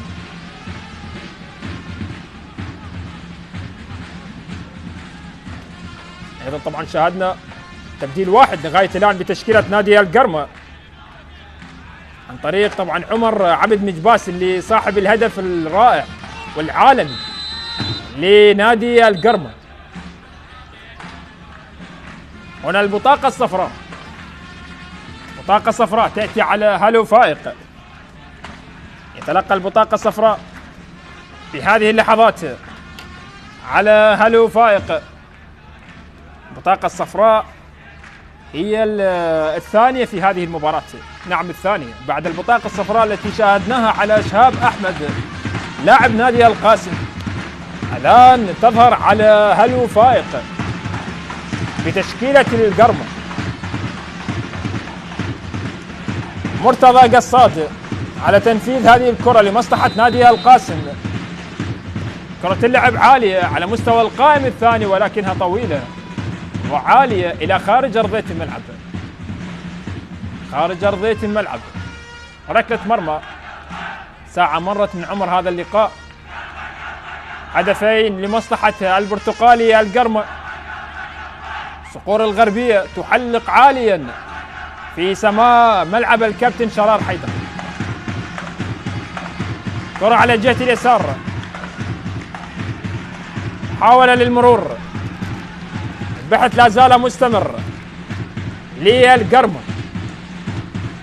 قرمة في المباريات الأخيرة من هذا الدوري شاهدناه ينتصر بثلاثية. هذه كرة ولكنها مرت إلى خارج أرضية الملعب. يعني مثلا فاز على نفط ميسان بثلاثية مقابل لا شيء. أيضا فاز على الكهرباء ب4 أهداف مقابل لا شيء. الفوز أيضا على نادي دهوك والنجف بثلاثية. ممكن قد ينتصر القرمة ويكرر هذه النتائج. كرة عادت لمصلحة نادي القاسم. في وسط الملعب. عادت من جديد على جهة اليسار نادي القاسم. يبحثون عن تقليص الفارق. كرة اللعب عالية للأمام ولكنها أقرب عند حارس المرمى ليث ساجد.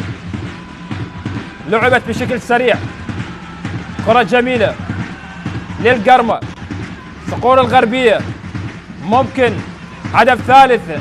كرة خطيرة للأمام ولكن اصطدت عادت لمصلحة نادي القاسم. يبحث عن تقليص الفارق. مثل هكذا كرات هجمات المعاكسة. حاول المرور مر بنجاح. لمسة في وسط الميدان.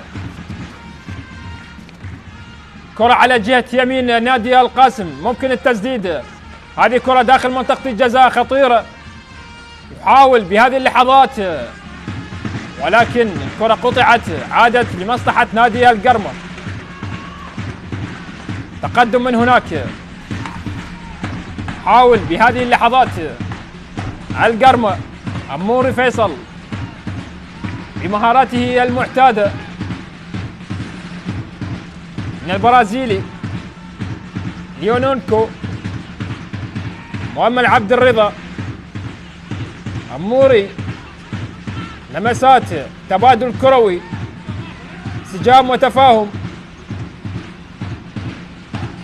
القرمة يسيطر على المباراة، يستحوذ كل مكان. كرة اللعب خطيرة، فرصة جول. اوه على كرة البرازيلي ليونيركو. ضاعت فرصة الهدف الثالث على نادي القرمة، كانت بالإمكان أن تكون هدف ثالث لصقور الغربية، لكن الله على كرة جميلة بينية رائعة جدا للبرازيلي، ولكن هذه فرصة هدف ضاعت بغرابة. يا تياغو دي ليونيركو.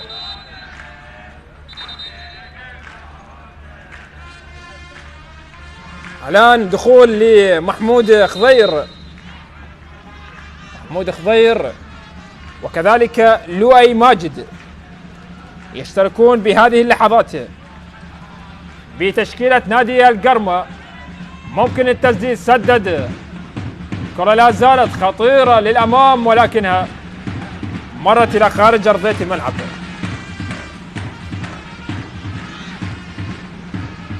هنا دخول للؤي في هذه اللحظات، لؤي العاني. كرة من جديد لمصلحة نادي القاسم،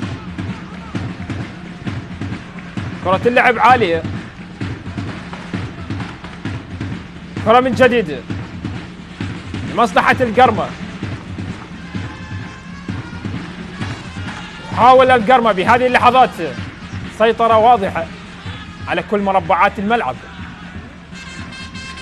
يتناقلون الكرات بكل حرية لاعبين نادي القرمة في هذه المباراة. كرة من جديد على جهة اليسار، جماهير رائعة وممتعة في مدرجات الملعب، ولكن لدينا امتاح هنا. هذه كرة خطيرة ولكن الحضور الدفاعي بشكل ممتاز لدفاع نادي القاسم.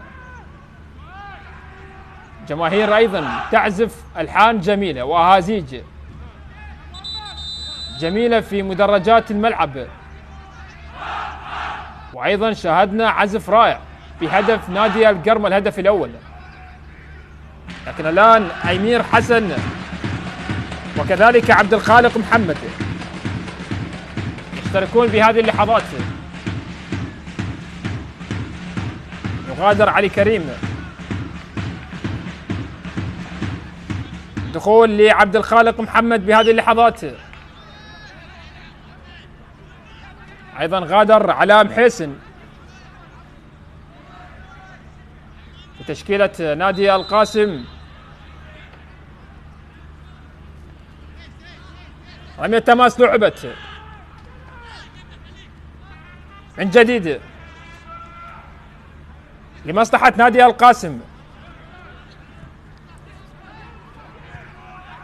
كرة أمامية على جهة اليسار، حاول صناعة فرصة جديدة، يبحث نادي القاسم عن تقليص الفارق، ولكن الأمور صعبة جدا أمام نادي القرمة، الفريق الذي يسعى ولديه طموح عالية بالمنافسة والدخول ضمن الأربعة الكبار في جدول الترتيب. منافسة قوية الآن، القوى الجوية، الشرطة، أربيل في الجولات الأخيرة من هذه الجولة. كرة لمصلحة نادي القرمة. النجف يحاول أن يعمل المستحيل وهو في المركز قبل الأخير ب 17 نقطة بالنسبة لغزلان البادية. تنافس أيضا نفط ميسان وأمانة بغداد والكهرباء بنقاط متقاربة. كرة لمصلحة نادي القاسم، للبديل عبد الخالق، كرة خطيرة، هنا تسديدة ولكنها عند حارس المرمى، عند ليث ساجد. كرة من جديد لمصلحة نادي القرمة في هذه اللحظات، حاول صناعة فرصة جديدة. حديث طبعا عن نادي القرمة في هذا الموسم الذي طبعا غاب عن التهديف في 7 مباريات في هذا الموسم. بالنسبة لنادي القرمة 7 مباريات لم يتمكن طبعا نادي القرمة من تسجيل الأهداف في هذا الموسم، ولكن اليوم الأهداف حاضرة، هدفين لمصلحة نادي القرمة. المباراة الأخيرة أيضا لم يسجل القرمة في المباراة اللي طبعا تعادل بها مع نادي الكرخ تعادل سلبي.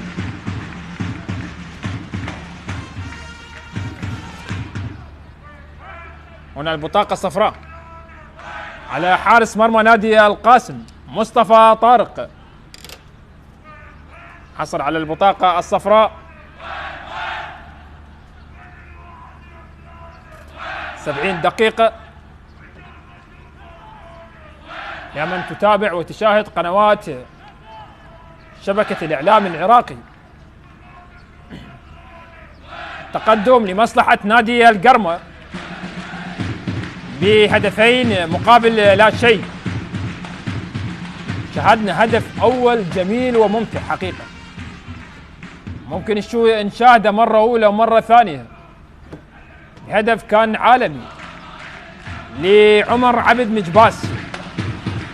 نعم، المخرج الآن كأنه سمع كلامي بهذا الهدف. الله الله على كرة رائعة بهدف جميل، هدف بمقصية ممتعة، هدف سينمائي. شوف هذه الكرة الماضية، شوف هذه الكرة العرضية، وهذا الهدف على الطائر بتحضير مثالي، ووضع الكرة بإتقان. يا فنان يا فنان، هدف رائع، هدف عالمي، هدف نجوم، يستحق أن نشاهده في دور النجوم. هدفين مقابل لا شيء. هذا عمر عبد مجباس بديل الذي اشترك في الشوط الثاني. 5 ركنيات للقرمة مقابل الركنية الأولى لنادي القاسم بعد مرور 71 دقيقة. كرة اللعب عالية، كرة عادت من جديد لمصلحة نادي القاسم. كرة أمامية يحاول بهذه اللحظات لمصلحة نادي القرمة على جهة اليسار. همسات 1-2، سيطرة، استحواذ، الفوز بالنسبة لنادي القرمة. يحاول أيضا أن يفوز بأقل مجهود. حديث عن طبعا الجولة القادمة، نادي القرمة سيستضيف نادي نوروز. هذه المباراة ليست سهلة، يواجه طبعا نادي نوروز، والقاسم سيكون طبعا بضيافة نادي أمانة بغداد في الجولة القادمة، الجولة 32. كرة من جديد لمصلحة نادي القاسم، حاول المرور والتقدم. أمير حسن سدد هذه كرة، ولكن وصلت عند ليث ساجد. تسديدة على الحارس في الكرة الماضية، تسديدة كانت للبديل أمير حسن، وصلت عند حارس المرمى.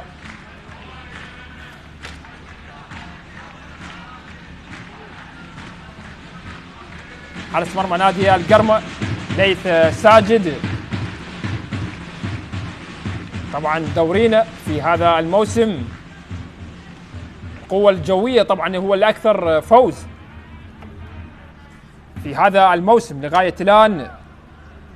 نادي القوة الجوية الذي فاز في 21 انتصار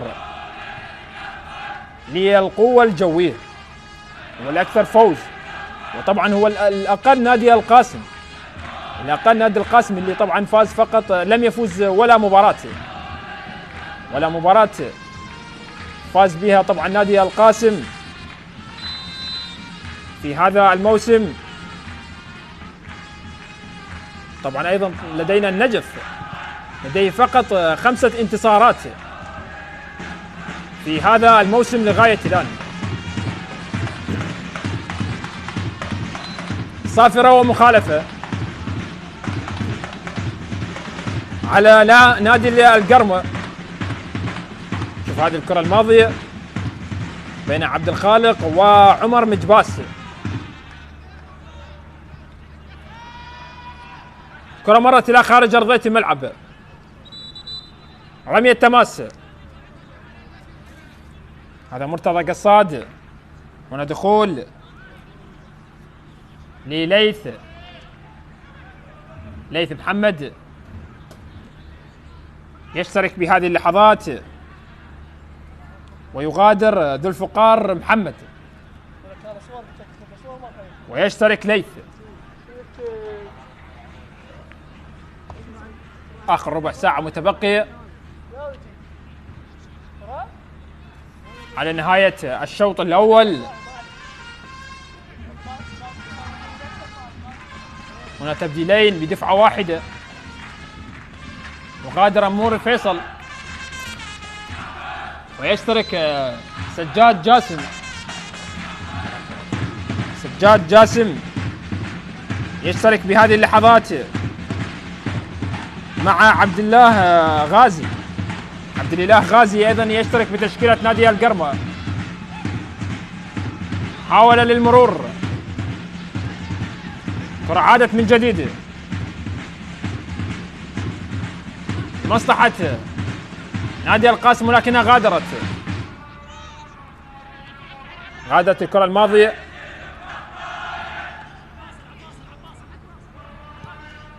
كرة لمصلحة نادي القاسم على جهة اليمين، تلعب عالية من جديد، عادت في وسط الميدان.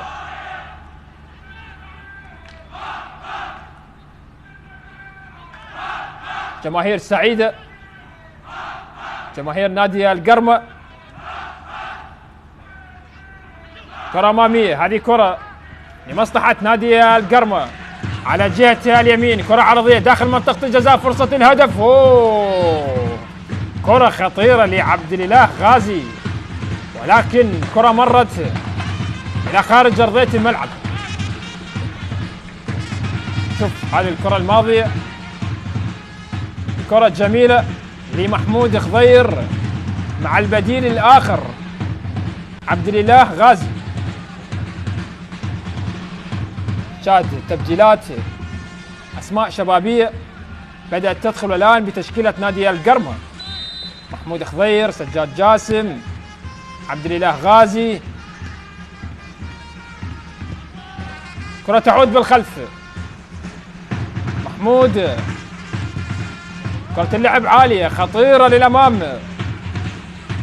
كانت من لؤي العاني بعرضية.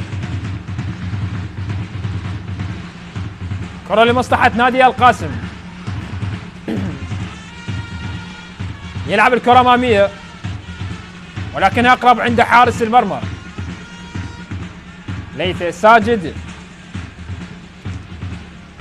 كرة في وسط الملعب،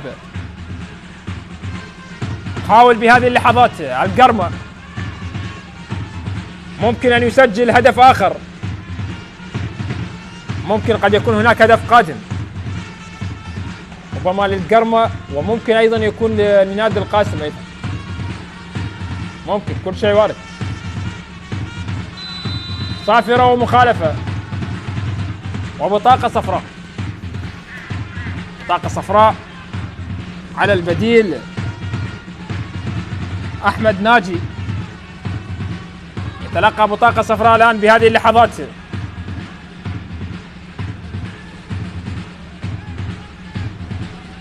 هذه الكرة الماضية طبعا الزوراء الأكثر تعادلا في دورينا هذا الموسم لغاية الآن. 12 مباراة تعادل بها نادي الزوراء في هذا الموسم. طبعا لدينا الأقل خسارة كان نادي القوة الجوية، فقط بخسارتين بالنسبة للجوية.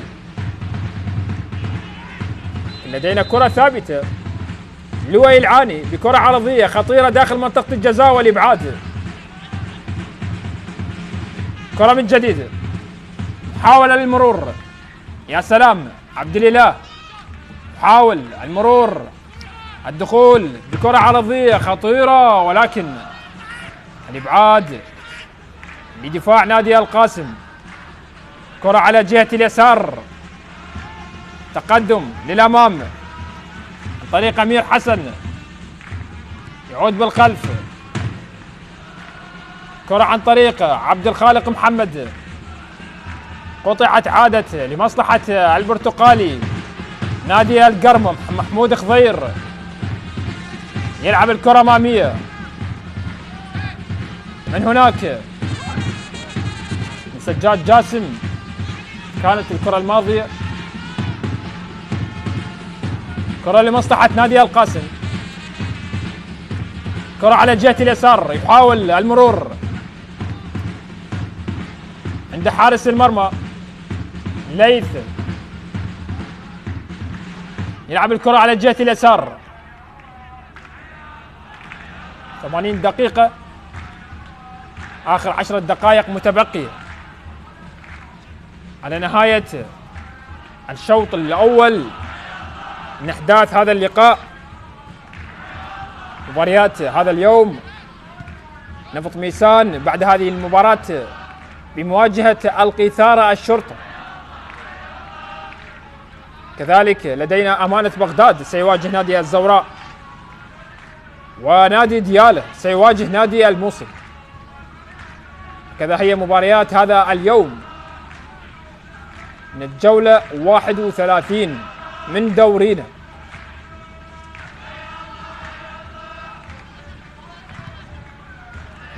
كرة مرت إلى الخارج،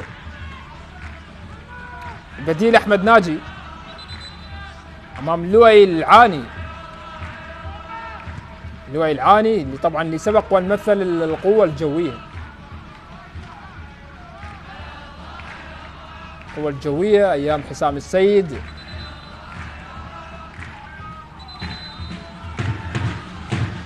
القوة الجوية عندما كان طبعا حسام السيد مدربا طبعا للقوة الجوية،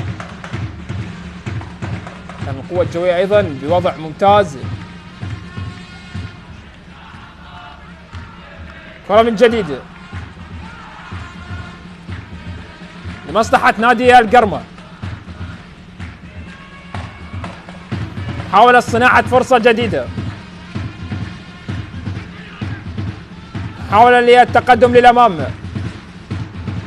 يا سلام كرة داخل منطقة الجزاء. هذه كرة خطيرة للأمام ولكن كرة وصلت عند حارس المرمى. عند حارس المرمى، عادت لمصلحة نادي القاسم على جهة اليسار. حاول بهذه اللحظات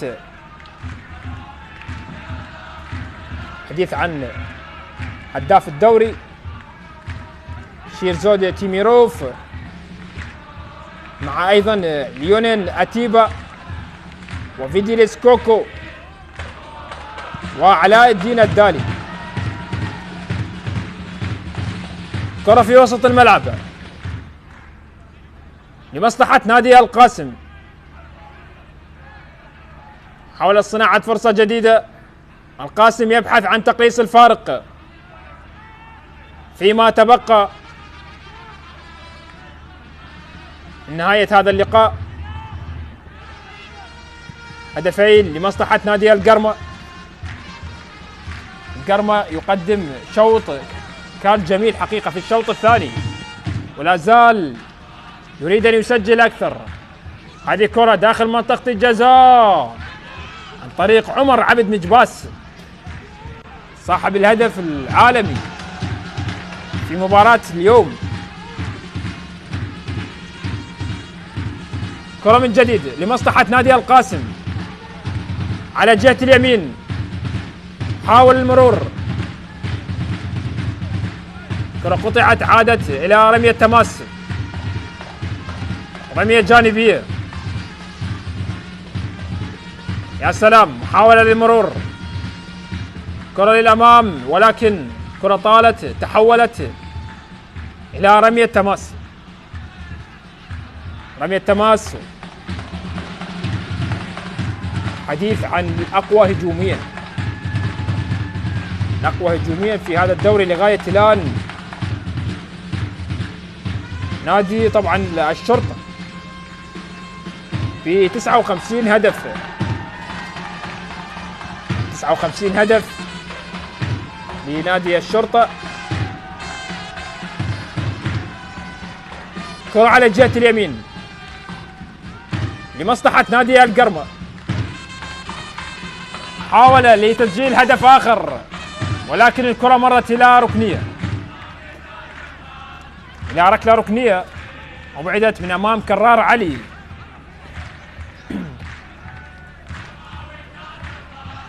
سبع ركنيات مقابل ركنية واحدة لنادي القاسم.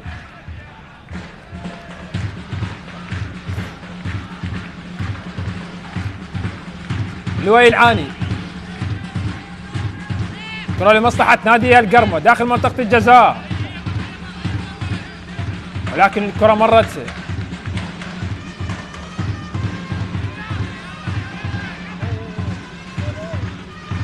إلى ركنية أخرى لمصلحة نادي القرمة. لؤي يلعب الكرة عالية على مستوى القائم الثاني، ممكن كرة خطيرة، ممكن التسديدة، تسديدة ولكن اصطدت بدفاع نادي القاسم. كرة من جديد تحولت مرة أخرى، محاولة للارتداد السريع لمصلحة نادي القاسم ولكن كرة قطعت، عادت من جديد لمصلحة نادي القرمة على جهة اليسار للؤي العاني. الآن محاولة للسيطرة على المباراة، كسب المزيد من الوقت، حفاظ على مجهود الفريق البدني. كرة لمصلحة نادي القرمة، يعود بالخلف،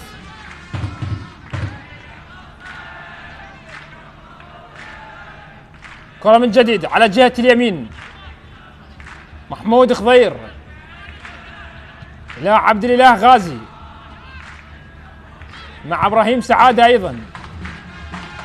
هذه كرة أمامية لمصلحة نادي القاسم، يحاول ولكن بشكل ممتاز تغطية دفاعية لأنور طرقات المحترف المغربي سبق والمثل الزوراء، وأيضا لعبة في الدوري المغربي مع أولمبيك سفي. لكن لدينا فرصة، لؤي العاني، لؤي يحاول، كرة أمامية خطيرة ولكن الكرة مرت على عبد الإله غازي. كرة من جديد لمصلحة نادي القاسم، كرة أمامية عادت لمصلحة نادي القرمة، حاول صناعة فرصة جديدة.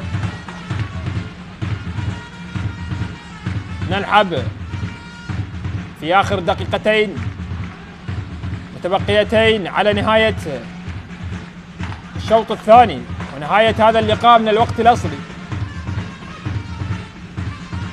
كرة لمصلحة نادي القاسم إلى خارج أرضية الملعب، عبد الخالق محمد. شوف هذه الكرة الماضية،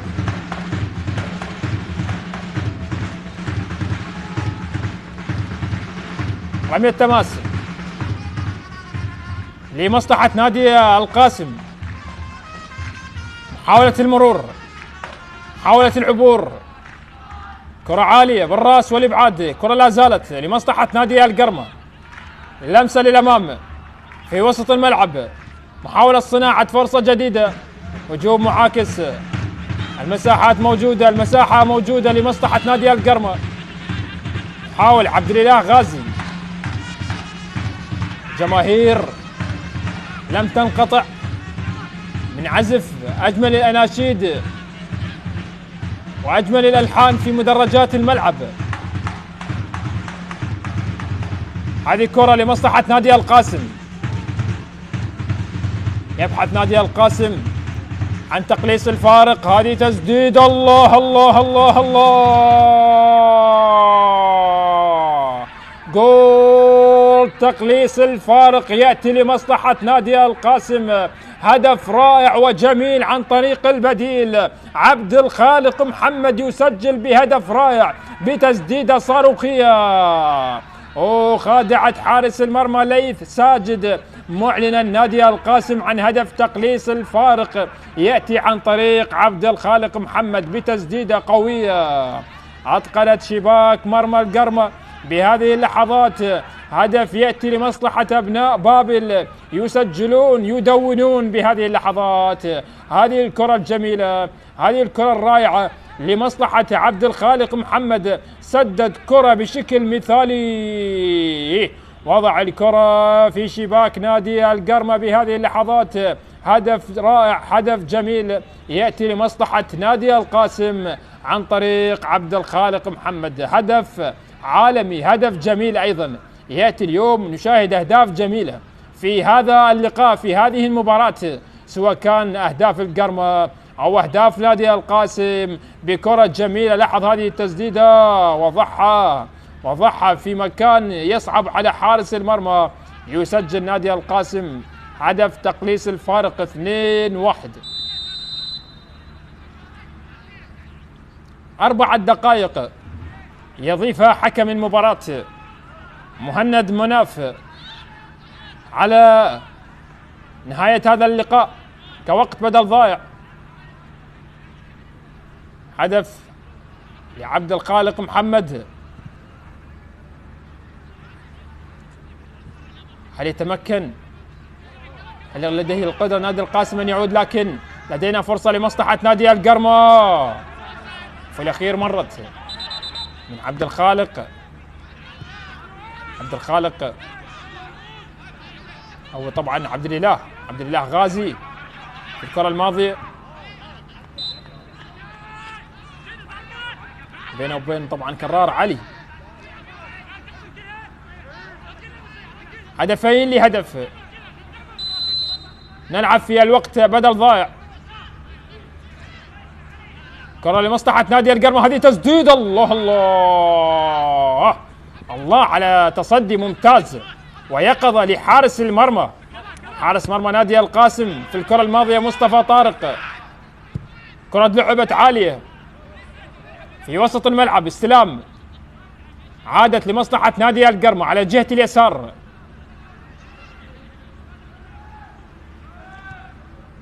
كرة من جديد، سنلعب حتى الدقيقة 94.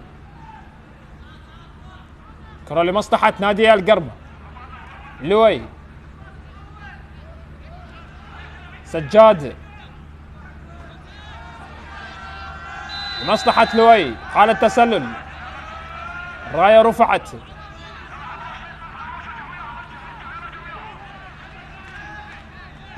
شوف هذه الكرة الماضية كانت طبعا فيها حالة تسلل، كذا أشار الحكم المساعد. كرة اللعب للأمام من جديد لمصلحة نادي القرمة. صقور الغربية يصلون إلى النقطة 55، إلى النقطة 55 لنادي القرمة لغاية الآن. كرة من جديد،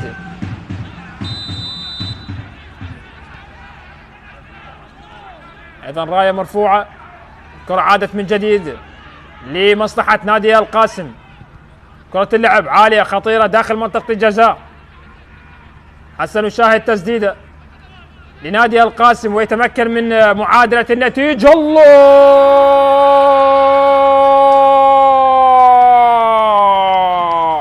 الله الله الله الله الله الله. هدف التعادل يأتي لمصلحة نادي القاسم. لا يلعبون من أجل المال، يلعبون لأجل نادي القاسم، لأجل جمهور نادي القاسم. هدف وتسديدة رائعة. الله الله الله على عودة نادي القاسم في هذه المباراة. الله على تسديدتين مفاجئتين لحارس المرمى يتمكن من خلالها نادي القاسم من معادلة النتيجة. عودة بشكل ممتاز من بعيد يعود نادي القاسم. هكذا نادي القاسم تبقى الروحية موجودة وتبقى يعني الشخصية موجودة للاعبي نادي القاسم أن يحضر دائما نادي القاسم في هذه المباراة. يعني بعد نتائج كثيرة، نتائج سلبية كثيرة في هذا الدوري. يعني الحديث عن آخر تعادل لنادي القاسم في هذا الموسم كان من أمام الغراف، والتعادل السلبي 0-0. اليوم يتعادل القاسم بهدف ثاني ويتقاسمون النقاط. على